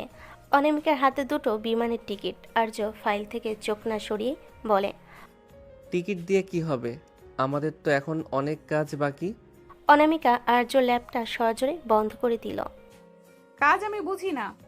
আমি জীবন বাঁচি রেখে আমার স্বামীকে বাঁচালাম, আর তুমি আমাকে একটা ট্রিপেও নিয়ে যাবে না? আমরা কাল বান্দরবন যাচ্ছি। বান্দরবান? এই ব্যান্ডেজ নিয়ে পাহাড়ে চড়বেন? আপনার কি বুদ্ধি শুদ্ধি একদম লোপ পেয়েছে? অনামিকা আর্যর কোলের উপর বসে পড়ে, ওর গলায় হাত জড়িয়ে বলে, পাহাড় আমি চড়বো না, তুমি আমাকে কোলে করে চড়াবে। আর শোনো, ওখানে কোনো অফিস নেই, কোনো ল্যাপটপ নেই, শুধু তুমি আর আমি। না বললে কিন্তু আমি এক্ষুনি কপাল থেকে সেলাই খুলে ফেলবো। উফ, আপনি একটা জঘন্য ব্ল্যাকমেইলার। ঠিক আছে, যাচ্ছি। এবার তো কোল থেকে নামুন, মা দেখে ফেললে কি ভাববেন? বান্দরবনের নীলগিরিতে একটা আলিশান কটেজ বুক করেছে অনামিকা। পাহাড়ের চূড়ায় মেঘের আনাগোনা। আর্য চেয়েছিল একটু শান্তিতে পাহাড় দেখবে, কিন্তু অনামিকার ইচ্ছা ভিন্ন। সে আর্যকে দিয়ে হরেক রকমের ঢঙের ছবি তোলাতে ব্যস্ত। আর্য, এই অ্যাঙ্গেল থেকে একটা ফটো তুলো তো। এমনভাবে তুলবে যেন আমাকে মেঘের উপর দাঁড়িয়ে থাকা অপ্সরা লাগে। আপনাকে অপসরা না, ডাইনি লাগছে। রোদে আপনার নাক লাল হয়ে গেছে। চলুন ভেতরে যাই। তুমি আমায় ডাইনি বললে? দাঁড়াও, তোমার শাস্তি পাওনা রইল। বলে অনামিকা পাহাড়ের ঢালু রাস্তা দিয়ে দৌড় দিল। আর্য ভয় পেয়ে ওর পেছনে ছুটল। আরে অনামিকা, আপনার কপালে সেলাই, দৌড়াবেন না। দৌড়াতে গিয়ে অনামিকা ঘাসের উপর আছাড় খেয়ে পড়ল। আর্য দ্রুত গিয়ে ওকে ধরল। অনামিকা ব্যথার ভান করে কান্না শুরু করলো। উফ, আমার মনে হয় পা ভেঙে গেছে, আমি আর হাঁটতে পারবো না। আর্য বাধ্য হয়ে অনামিকাকে পা জকলা করে কটেজ পর্যন্ত নিয়ে এলো। রুমে ঢোকার পর অনামিকা খিলখিল করে হেসে আর্যর গলা জড়িয়ে ধরল। কেমন দিলাম? আমি জানতাম তুমি আমাকে কোলে না নিয়ে ছাড়বে না। জুনিয়রদের উপর সিনিয়রের এইটুকু জোর তো থাকেই। রাতের বেলা কটেজের বারান্দায় আর্য আর অনামিকা বসে আছে। চারিদিকে ঝিঝি পোকার ডাক আর কুয়াশার চাদর। অনামিকা আর্যর বুকের উপর মাথা রেখে শুয়ে আছে। অনামিকা, আপনি মাঝে মাঝে এত পাগলামি করেন কেন? মাঝে মাঝে আমার খুব ভয় হয় আপনাকে নিয়ে। অনামিকা আর্যর চোখের দিকে তাকিয়ে বলে, ভয় পাও না কেন? তুমি আছো না আমাকে সামলানোর জন্য। জানো আর্য, আমি সারা জীবন এমন একজনকেই চেয়েছিলাম যে আমার সব শাসন মুখ বুজে সহ্য করবে, আবার বিপদের সময় বাঘের মতো গর্জে উঠবে। আমি খুব লাকি যে তোমাকে পেয়েছি। অনামিকা আর্যর শার্টের বোতাম নিয়ে খেলা করতে করতে ওর কপালে একটা চুমু দিল। আর্য ভেতরে সেই কাঠখোট্টা ভাবটা গলে জল হয়ে গেল। সে অনামিকাকে শক্ত করে জড়িয়ে ধরল। আমিও হয়তো আপনাকে ছাড়া এত দূর আসতে পারতাম না। আপনার জেদি আমাকে বাঁচিয়ে রেখেছে। অনামিকা এবার আর্য ঠোঁটে আলতো করে কামড় দিল। আর্য শিহরিত হয়ে উঠল। অনামিকা ফিসফিস করে বলল, কাল তো আমাদের বাসর রাতটা ঠিকঠাক হয়নি, কিন্তু আজ কোনো অজুহাত চলবে না। আর্য আর কোনো কথা বলল না। সে অনামিকাকে বিছানায় শুয়ে দিয়ে ওর উপর ঝুঁকে পড়ল। কুয়াশা ঘেরা সে নির্জন পাহাড়ে আর্য আর অনামিকার ভালোবাসা এক অন্য মাত্রায় পৌঁছালো। সিনিয়রের দাপট আর জুনিয়রের তেজ একে অপরের ভেতরে বিলীন হয়ে গেল। তাদের শরীরের উত্তাপে যেন পাহাড়ের শীতলতাও হার মানল। দীর্ঘক্ষণ ধরে চলা সেই গভীর ঘনিষ্ঠতায় অনামিকা বারবার আর্যর পিঠে নখ দিয়ে আঁচড় কাটছিল, আর আর্য ওর ঘাড়ে কাছে মুখ লুকিয়ে তপ্ত নিঃশ্বাস ফেলছিল। সকালবেলা আর্য যখন ঘুম ভাঙল সে দেখল অনামিকা নেই। ও ভয় পেয়ে গেল। বাইরে বেরিয়ে দেখল অনামিকা স্থানীয় পাহাড়িদের সাথে গোল হয়ে বসে মদ তৈরি প্রক্রিয়া দেখছে। অনামিকা, আপনি এখানে কি করছেন? আপনার মাথা কি আসলেও গেছে? অনামিকা একটা বাঁশের গ্লাস হাতে নিয়ে বলে, আর আরে আর্য এসো, এরা বলছে এই ড্রিঙ্কটা খেলে নাকি সব টেনশন দূর হয়ে যায়, একটু ট্রাই করো না। খবরদার, ওটা ছোবেন না। চলুন রুমে চলুন, আমরা আজই ঢাকা ফিরছি। আমি যাব না, আমার পাহাড় ভালো লেগেছে, আমি এখানে ঘর বাঁধবো। ঘর বাঁধবেন? খাবেন কি? পাহাড়ি জুম চাষ করবেন? চলুন বলছি। আর্য জোর করে অনামিকাকে কাঁধে তুলে নিয়ে রুমের দিকে হাঁটা দিল। অনামিকা পা ছুড়ে চিৎকার করতে লাগলো। ছাড়ো আমায়, আমি বড়, আমি সিনিয়র, তুমি আমাকে এভাবে কাঁধে নিতে পারো না। আর যদি বস তার হাজবেন্ডের উপর ডমিনেট করে? সিনিয়রের মেয়াদ শেষ, এখন থেকে সব আমার হুকুমে চলবে। ঢাকায় ফেরার পর আর্য আর অনামিকা যখন একসাথে অফিসে ঢুকলো সবাই অবাক। আর্য এখন অনামিকার অফিসের শুধু স্বামী নয়, সে এখন বোর্ড অফ ডিরেক্টরসের চেয়ারম্যান। অনামিকা নিজের কেবিনে বসে ফাইল দেখছিল। আর্য ঢুকে ওর চেয়ারটা ঘুরিয়ে দিল। ম্যাডাম, আজ থেকে অফিসে একটা নতুন নিয়ম চালু হয়েছে। কোনো বস তার স্টাফের ওপর ডমিনেট করতে পারবে না। আর যদি বস তার হাজবেন্ডের উপর ডমিনেট করে? তবে হাজব্যান্ড তাকে এই কেবিনেই লক করে রোম্যান্স করবে। অনামিকা হেসে আর্য টাই ধরে টেনে ওর কাছে টেনে নিল। ঠিক তখনই অর্ণবের ফোন এলো জেলখানা থেকে। অনামিকার মুখটা শক্ত হয়ে গেল। আর্য ফোন কেটে দিল। ওদের চ্যাপ্টার ক্লোজ অনামিকা, এখন শুধু আমরা আর আমাদের ভবিষ্যৎ। অনামিকা আর্যকে জড়িয়ে ধরে টুকরে কেঁদে উঠল। আর্যকে সান্ত্বনা দিয়ে নিজের বুকে আগলে রাখলো। সে জানলো এই তেজি সিনিয়র মেয়েটা আসলে ভেতরে ভেতরে খুব নরম, যাকে আগলে রাখার দায়িত্ব এখন শুধুই আর্যর। সকালবেলা আর্য আয়নার সামনে দাঁড়িয়ে টাই বাঁধছিল। আয়নায় দেখলো অনামিকা দরজায় হেলান দিয়ে দাঁড়িয়ে দুষ্টু হাসছে। ওর হাতে আর্য ফোনের চার্জার। চার্জারটা দিন অনামিকা, অফিসে দেরি হয়ে যাচ্ছে। আজ একটা বড় ফরেন ক্লায়েন্টের সাথে মিটিং আছে। অনামিকার চার্জারের তারটা আঙ্গুলে প্যাঁচাতে প্যাঁচাতে আর্যর কাছে এসে বলে, মিটিং তো দুপুর 1টায়, এখন মাত্র 10টা বাজে। এত তাড়াতাড়ি অফিসে গিয়ে কার সাথে ফ্লার্ট করার প্ল্যান করছো শুনি? তোমার এই নতুন সেক্রেটারি মেয়েটার সাথে? হ্যাঁ, সেক্রেটারি মেয়েটা আপনার নিজের অ্যাপয়েন্ট করা, আর আমি ওখানে কাজ করতে যাই, প্রেম করতে নয়। চার্জার দিন। দেব, যদি তুমি আমার একটা শর্ত মানো। আজ অফিসে তুমি আমার কেবিনে বসে কাজ করবে, আমি সিসিটিভিতে সারাক্ষণ তোমাকে দেখতে চাই। আপনি কি পাগল?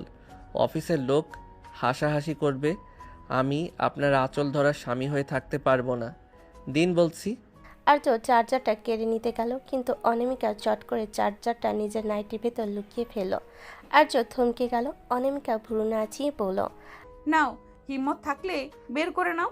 আর্য রাগে আর লজ্জায় লাল হয়ে গেল। সে জানে অনামিকার সাথে তর্কে জেতা অসম্ভব।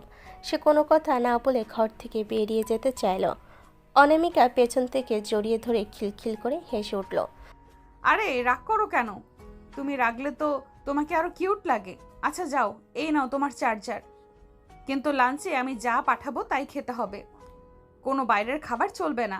দুপুরবেলা আর্য যখন ক্লায়েন্টদের সাথে খুব সিরিয়াস আলোচনা করছে, ঠিক তখনই অফিসের পিয়ন একটা বিশাল বড় টিফিন ক্যারিয়ার নিয়ে ঢুকলো।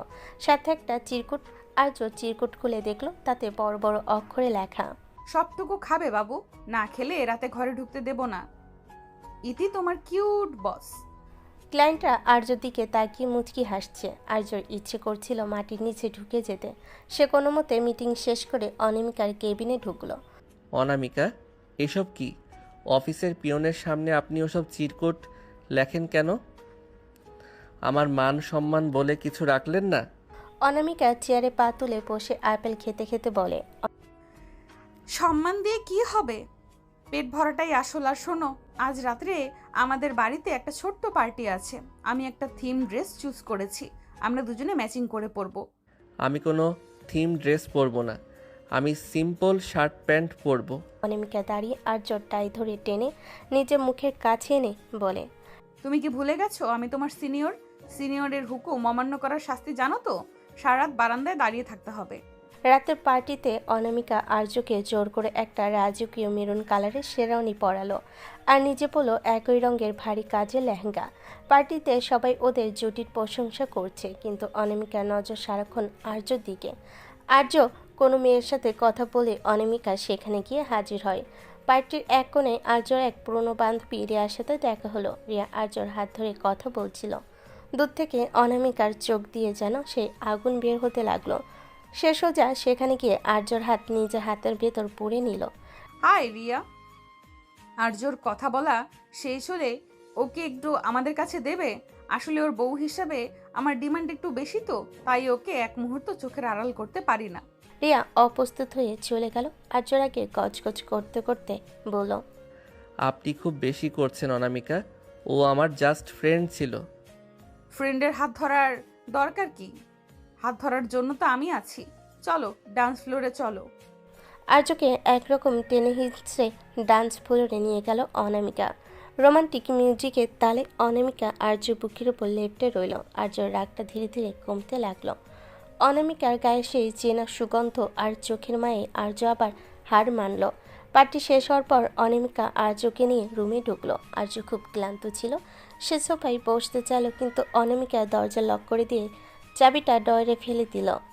আজ তুমি অনেক মেয়েদের সাথে হেসে হেসে কথা বলেছ, তার শাস্তি তো পাওনা রইল। শাস্তি মানে? আমি তো কোনো অপরাধ করিনি। অপরাধ করেছো, আমার অনুমতি ছাড়া অন্য মেয়ের দিকে তাকিয়েছো। এখন পেনাল্টি হিসেবে তোমাকে আমাকে খুশি করতে হবে। অনামিকা আর্যর শেরওয়ানির বোতামগুলো এক একে খুলতে শুরু করলো।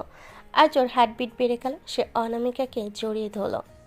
আপনি আসলেও একটা জাদুকরী মেয়ে, সারাদিন জ্বালান, আবার রাতেই সব রাগ জল করে দেন। অনামিকা আর্যর কানে কামড় দিয়ে বলে, সিনিয়র বলে কথা, বাগে আনার টেকনিক তো জানতেই হবে। সে রাতে অনামিকার রোমান্টিক পাগলামি সব সীমা ছাড়িয়ে গেল। আর্যর শরীরের প্রতিটি কোষে অনামিকা নিজের অধিকারের ছাপ এঁকে দিল। দীর্ঘক্ষণ ধরে চলা সেই গভীর ঘনিষ্ঠতায় আর্য সব বিরক্তি আর ক্লান্তি ধুয়ে মুছে গেল। সে বুঝতে পারল অনামিকা যতই পাগলামি করুক, এই পাগলামিটাই আর্যর জীবনের সব থেকে বড় প্রাপ্তি। রাত ৩টে। আর্য যখন গভীর ঘুমে, অনামিকা তখন আর্যর ল্যাপটপটা খুলে বসেছে। সে আর্যর ফেসবুক আর হোয়াটসঅ্যাপ চেক করছে। হঠাৎ একটা মেসেজ দেখে অনামিকার ভুরু কুঁচকে গেল। মেসেজটা আর্যর মায়ের এক পুরনো বান্ধবীর ছেলের কাছ থেকে এসেছে। তাতে লেখা, আর্য, তোমার বাবার সেই হারানো হুইলটা আমি খুঁজে পেয়েছি। কাল বিকালে ক্যাফেতে দেখা করো। অনামিকা ল্যাপটপ বন্ধ করে আর্যর ঘুমন্ত মুখের দিকে তাকালো। সে মনে মনে ভাবল, আর্যকে এই ঝামেলার মধ্যে আমি একলা যেতে দেব না। সিনিয়রের গোয়েন্দাগিরি এবার আবার শুরু হবে। সকালবেলা আর্য ঘুম থেকে উঠে দেখল অনামিকা বিছানেই নেই।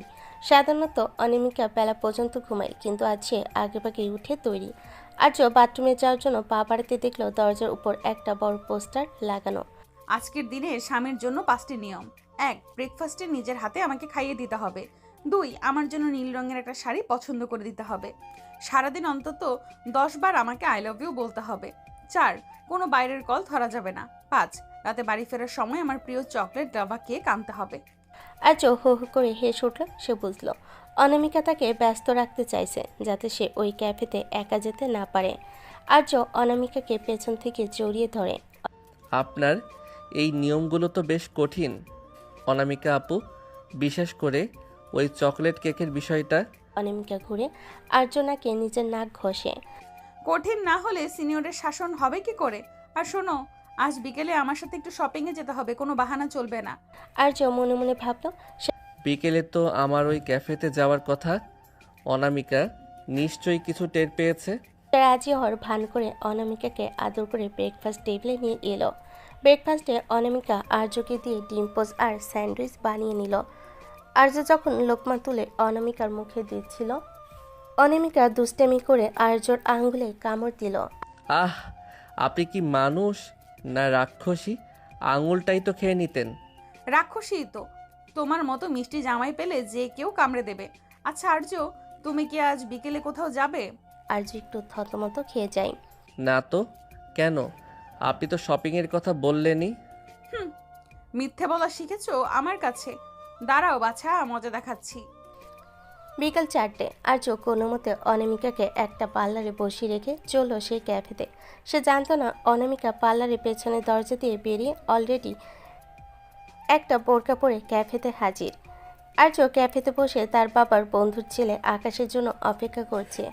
আকাশ আসতেই একটা খাম বের করে আর্যর হাতে দিল। আর্য, এই উইলে তোমার বাবার সম্পত্তির সব হিসাব আছে, এমনকি তোমার সেই হারানো পৈতৃক ভিটার দলিলও এর ভিতরে। ঠিক সেই সময় পাশের টেবিল থেকে এক বোরকা পরা মহিলা হুট করে উঠে এসে আর্যর কান ধরল। আর্য তো আকাশ থেকে বলল। অনামিকা বোরকার নিকাব সরিয়ে দেয়। ধরা খেয়ে গেছেন মিস্টার হাজবেন্ড? আমাকে পার্লারে বসিয়ে এখানে লুকিয়ে অন্য পুরুষের সাথে গোপন বৈঠক? আমার পারমিশন ছাড়া দলিল নিচ্ছ কেন? অনামিকা, আপনি এখানে এই বেশে? আপনি কি আমাকে স্পাই করছেন? ভাবি তো বেশ স্মার্ট আর্য, তোকে তো এক মুহূর্তের জন্য ছাড়ছে না। আপনি চুপ করুন। আর আর্য, চলো বাসায়। সিনিয়রের চোখ ফাঁকি দেওয়ার অত সহজ না। বাসায় ফেরার পর আর্য আর অনামিকার সাথে একচোট ঝগড়া হলো। আর্য মেজাজ খারাপ হলো। অনামিকা তাকে বিশ্বাস করেনি। আপনি আমার পার্সোনাল স্পেসে কেন ঢুকছেন অনামিকা? আমার বাবার উইলের ব্যাপার আমি হ্যান্ডেল করতে পারি। আমি শুধু তোমাকে প্রোটেক্ট করতে চেয়েছিলাম আর্য। অর্ণবার দিগন্ত শিকদার এখনো তলে তলে কলকাঠি নাড়ছে। আমি তোমাকে একলা ছাড়তে ভয় পাই। অনামিকার কান্না দেখে আর্যর রাগ পানি হয়ে গেল। সে অনামিকাকে কাছে টেনে নিল। অনামিকা আর্যর বুকের বোতাম খুলতে খুলতে বলল, শাস্তি হিসেবে আজ তোমাকে নীল শাড়িটা আমাকে পরিয়ে দিতে হবে। আর উইলের ফাইলটা আমি কাল চেক করব।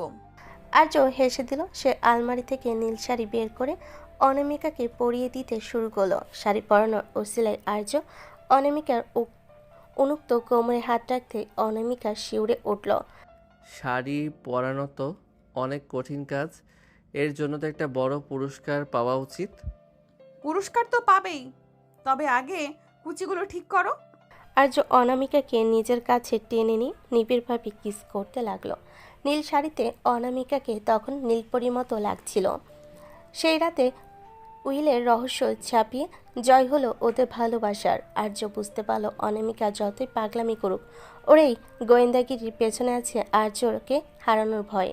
পরদিন সকালে আর্য আর অনামিকা মিলে উইলটা খুলো। সেখানে লেখা ছিল, আমার সম্পত্তির অর্ধেক আর্যর আর বাকি অর্ধেক সেই মেয়ের যে আর্যকে তার সব বিপদে আগলে রাখবে এবং যাকে আর্য মন থেকে ভালোবাসবে। অনামিকা উইলটা পরে হাসতে হাসতে বিছানায় গড়াগড়ি খেতে লাগলো।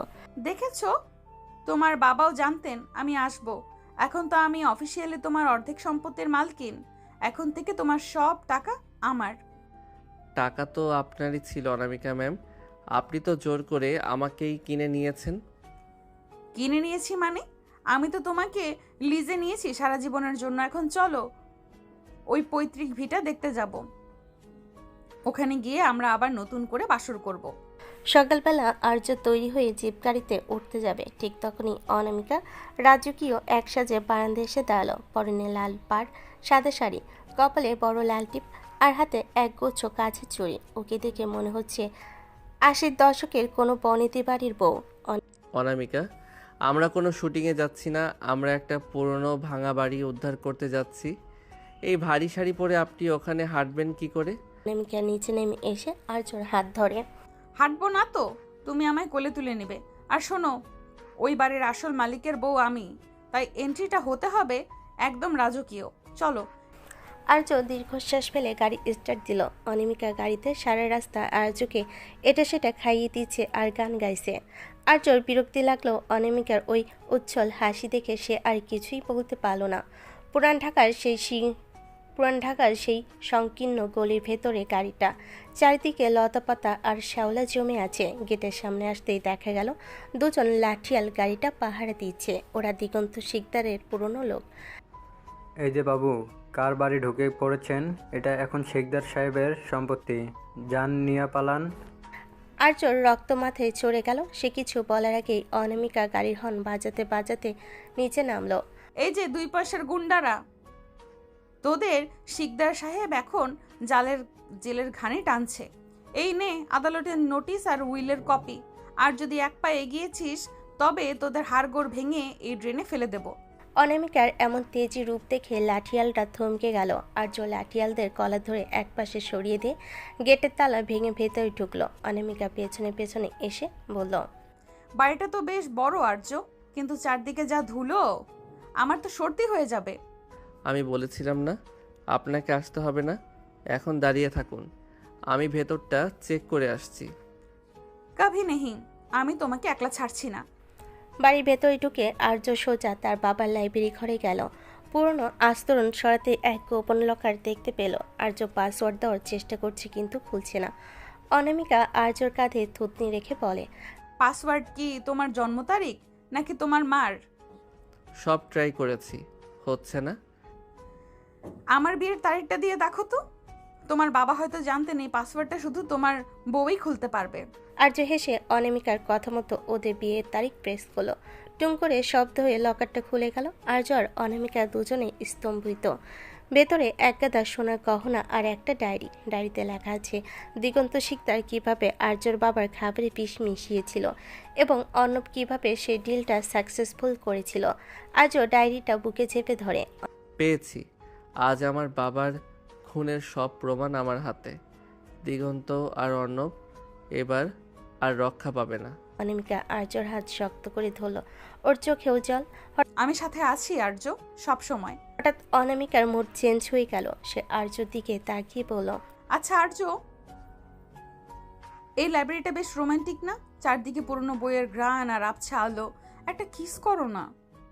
অনামিকা, আমরা এখানে খুনের প্রমাণ খুঁজছি আর আপনার মাথায় কিস ঘুরছে।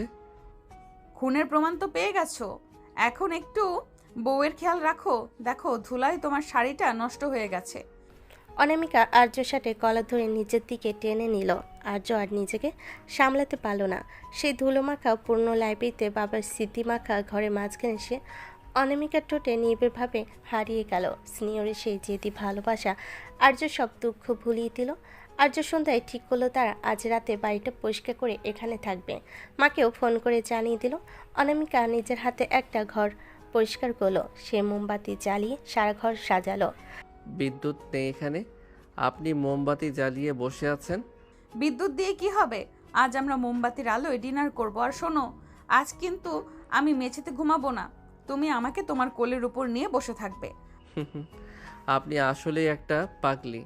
আচ্ছা ঠিক আছে, আপনার কথাই সই। আজও মেঝেতে একটা চাদর বিছালো। অনামিকা আর্যর বুকে মাথা রেখে শুয়ে পড়ল। বাইরে ঝিঝিপকার ডাক আর ভেতরে মোমবাতির আলো। অনামিকা আর্যর আঙ্গুল নিয়ে খেলতে খেলতে বলল, আর যে বাড়িটা আমরা আবার আগের মতো করব। এখানে আমাদের ছোট ছোট বাচ্চারা খেলবে। আর্য অনামিকার কপালে চুমু দিয়ে বলে, বাচ্চাদের কথা পরে হবে, আগে এই সিনিয়র বউকে সামলাই। আর্য অনামিকাকে নিজেদের সাথে পিষে ধরল। সেই রাতে পুরনো প্রাসাদের দেওয়ালে দেওয়ালে অনুরণিত হলো ওদের ভালোবাসার শব্দ। অনামিকার আদিম নেশা আর আর্য দীর্ঘদিনে জমে থাকা আবেগ এক হয়ে মিশে গেল। দীর্ঘক্ষণ ধরে চলা সেই ঘনিষ্ঠতায় অনামিকা বারবার আর্যর নাম ধরে ডাকছিল, যেন সে আর্যকে নিজের আত্মার ভেতর গেঁথে নিতে চায়। ভোরবেলা যখন আর্যর ঘুম ভাঙল, সে দেখল গেটের বাইরে কয়েকটা কালো গাড়ি এসে দাঁড়িয়েছে। গাড়ি থেকে নামলো দিগন্ত শিকদারের সেই বড় ছিলেন যে বিদেশ থেকে ফিরেছে তার বাবার প্রতিশোধ নিতে। অনামিকা তৈরি হয়ে নিন, আসল লড়াই এবার শুরু হতে যাচ্ছে। অনামিকা চোখ মুছে শাড়ির আঁচলটা কোমরে শক্ত করে বাঁধল। আমি রেডি আর্য, সিনিয়রের সামনে দিয়ে যেতে হলে ওদের আগে আমাদের সাথে লড়তে হবে। গেটের বাইরে কালো গাড়ির পহর দেখে আর্য দ্রুত ডায়েরিটা নিজের হুডির ভেতর লুকিয়ে নিল। অনামিকা তখন ওর অগোছালো শাড়িটা ঠিক করে আর্যর পাশে এসে দাঁড়িয়েছে। ওর চোখে এখন আর সেই রোমান্টিক নেশা নেই, আছে শিকারী পাখিনি ক্ষিপ্ততা। অনামিকা, আপনি পেছনের দরজা দিয়ে বের হয়ে যান। জাওয়াদ খুব বিপজ্জনক, ও ওর বাবার চেয়েও নিষ্ঠুর। একদম চুপ, আমি তোমাকে আগেও বলেছি সিনিয়রের সাথে কোনো জুনিয়র বলি হতে পারে না। আমি কোথাও যাচ্ছি না, চলো দেখি ওই বিলেতি কুত্তা কত বড় শিকারী। জাওয়াদের হাতে একটা বেসবল ব্যাট। সে সশব্দে দরজার লাথি মেরে ভেতরে ঢুকলো। পেছনে তার 1 ডজন সশস্ত্র গুন্ডা। বাহ, চমৎকার রোমান্টিক জায়গা তো বেছে নিয়েছো আর্য। তা বাবা, ডায়েরিটা কি আজ বাসর রাতের গল্প হিসেবে পড়বে বলে ঠিক করেছো? ডায়েরিটা তোর বাবার পাপের দলিল জাওয়াদ, এটা এখন পুলিশের হাতে যাবে। তুই এখান থেকে ফিরে যা, নয়তো তোর কপালেও তোর বাবার মতো জেলের ভাত জুটবে। পুলিশ?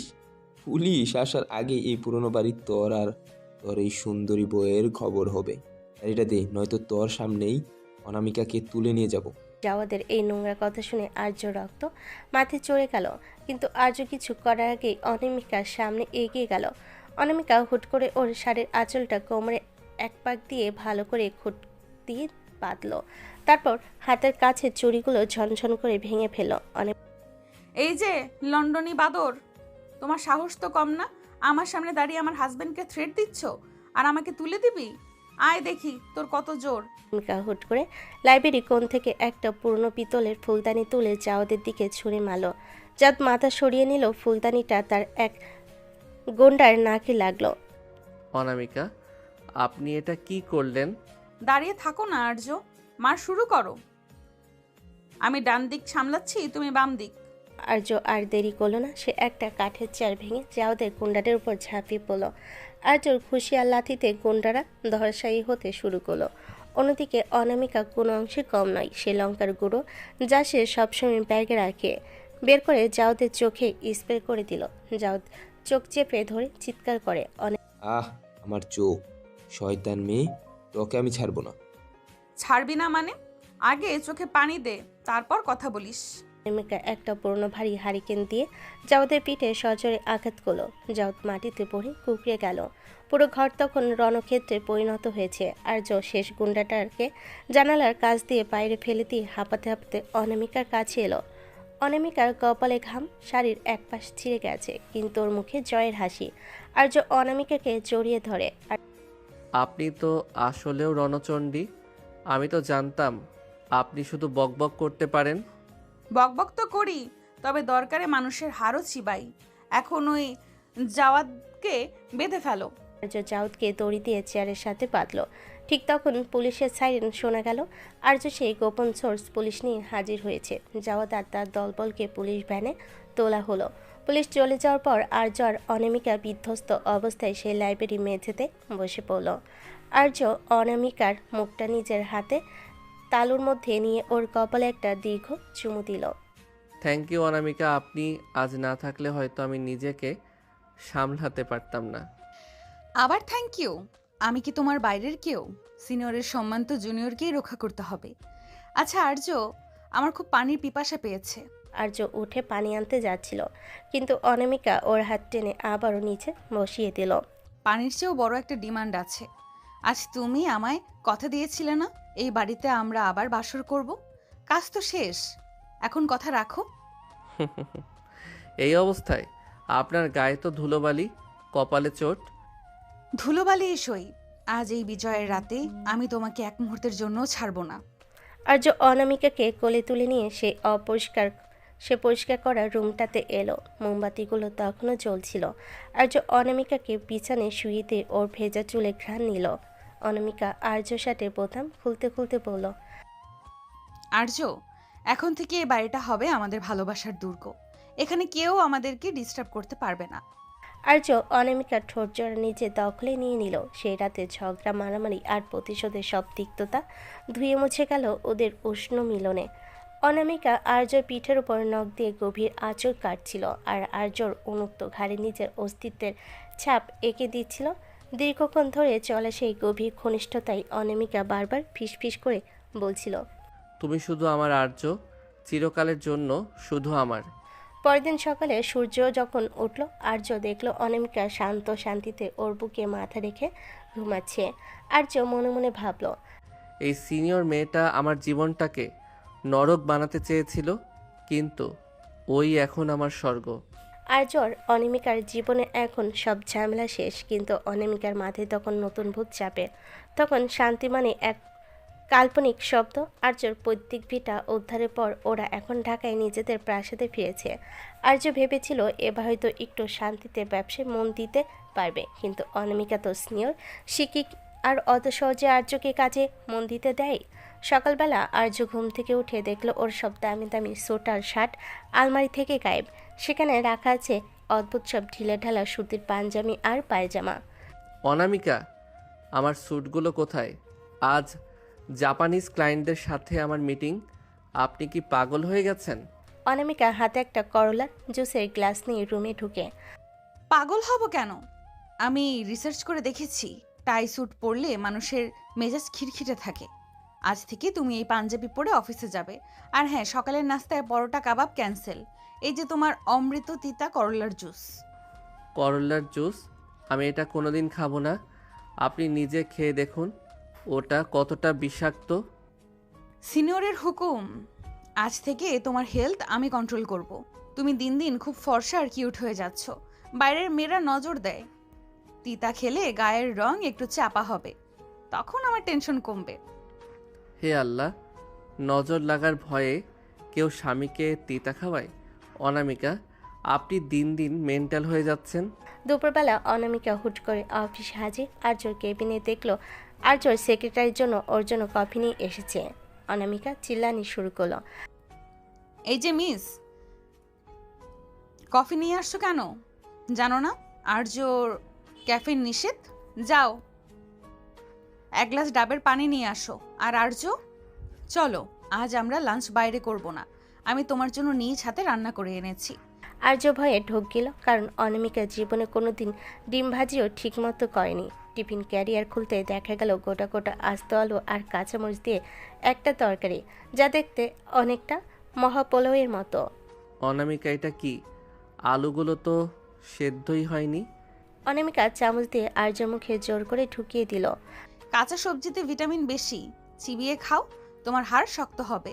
আর্য কোনো মতে গিলল আর মনে মনে ভাবল, দিগন্ত শিকদারের মায়ের চেয়েও এই রান্না অনেক বেশি যন্ত্রণাদায়ক। রাতে আর্য খুব ক্লান্ত হয়ে ল্যাপটপে কাজ করছিল। অনামিকা এসে হুট করে ল্যাপটপটা কেড়ে নিয়ে খাটের তলে ছুঁড়ে দিল। আরে, আমার জরুরি প্রেজেন্টেশন ছিল ওটা। কোনো প্রেজেন্টেশন চলবে না, আজ আমাদের মুভি নাইট।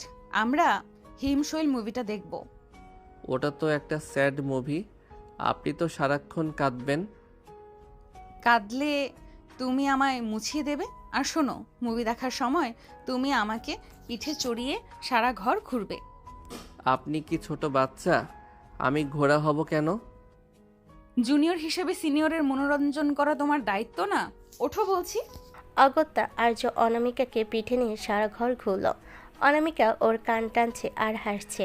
একসময় আর্য ক্লান্ত হয়ে বিছানায় ধপাস করে পড়ল। অনামিকা ওর ওপর চড়ে বসে ওর পাঞ্জাবির বোতামগুলো খুলতে লাগলো। অনামিকা প্লিজ, আজ খুব টায়ার্ড, কাল অফিস আছে। অনামিকা আর্যনাকে একটা কামড় দিয়ে বলল, অফিস তো রোজই থাকে, কিন্তু সিনিয়রের ডিমান্ড তো রোজ পূরণ হয় না। আজ তোমার নিস্তার নেই। অনামিকা আর্য বুকের পশম নিয়ে খেলা করতে করতে ওর ঠোঁট নিবিড়ভাবে মিশে গেল। আর্য সব ক্লান্তি নিমেষেই উবে গেল। অনামিকার সেই মাদকতাময় পাগলামিতে আর্য নিজেকে সঁপে দিল। ঘরের এসি তখন 16 ডিগ্রিতে, কিন্তু ওদের শরীরে উত্তাপে যেন ঘরটা জ্বলছে। আর্য, তুমি কি জানো, তুমি যখন রাগ করো তখন তোমাকে আরো বেশি ভালোবাসতে ইচ্ছে করে। আমি জানি, আপনার এই পাগলামি না থাকলে আমার জীবনটা একদম পাঞ্চে হয়ে যেত। আপনি আমার সেই দজ্জাল সিনিয়র, যাকে ছাড়া আমি এক মুহূর্তও চলতে পারি না। সেই রাতে ওদের ঘনিষ্ঠতা এক নতুন উচ্চতায় পৌঁছালো। অনামিকার সেই অধিকার বোধ আর আর্যর আত্মসমর্পণ মিলেমিশে একাকার হয়ে গেল। সকালবেলা আর্য ঘুম থেকে উঠে দেখল ও ডান হাতে একটা মেহেদি দিয়ে বড় করে লেখা প্রপার্টি অফ অনামিকা। অনামিকা, এটা কি করেছেন? আমি কি আপনার জমি যে সাইনবোর্ড লাগিয়ে দিলেন? বউয়ের জমি তো, যাতে অফিসে গিয়ে কোনো মেয়ে তোমার হাত ধরলে বুঝতে পারে এটার মালিক অলরেডি বুকড। আর্য আর কিছু বলল না। সে বুঝলো এই মেয়ের সাথে লড়াই করে জেতা অসম্ভব। সে অনামিকাকে আবার জড়িয়ে ধরে বিছানায় শুয়ে দিল। ঠিক আছে, আমি প্রপার্টি হয়েই থাকব, কিন্তু এই প্রপার্টির ট্যাক্স হিসেবে এখন আপনাকে আমার জন্য চা বানিয়ে আনতে হবে। অনামিকা খিলখিল করে হেসে উঠল। এভাবেই চলতে থাকলো জুনিয়র বর আর সিনিয়র বউয়ের প্রেম কাহিনী।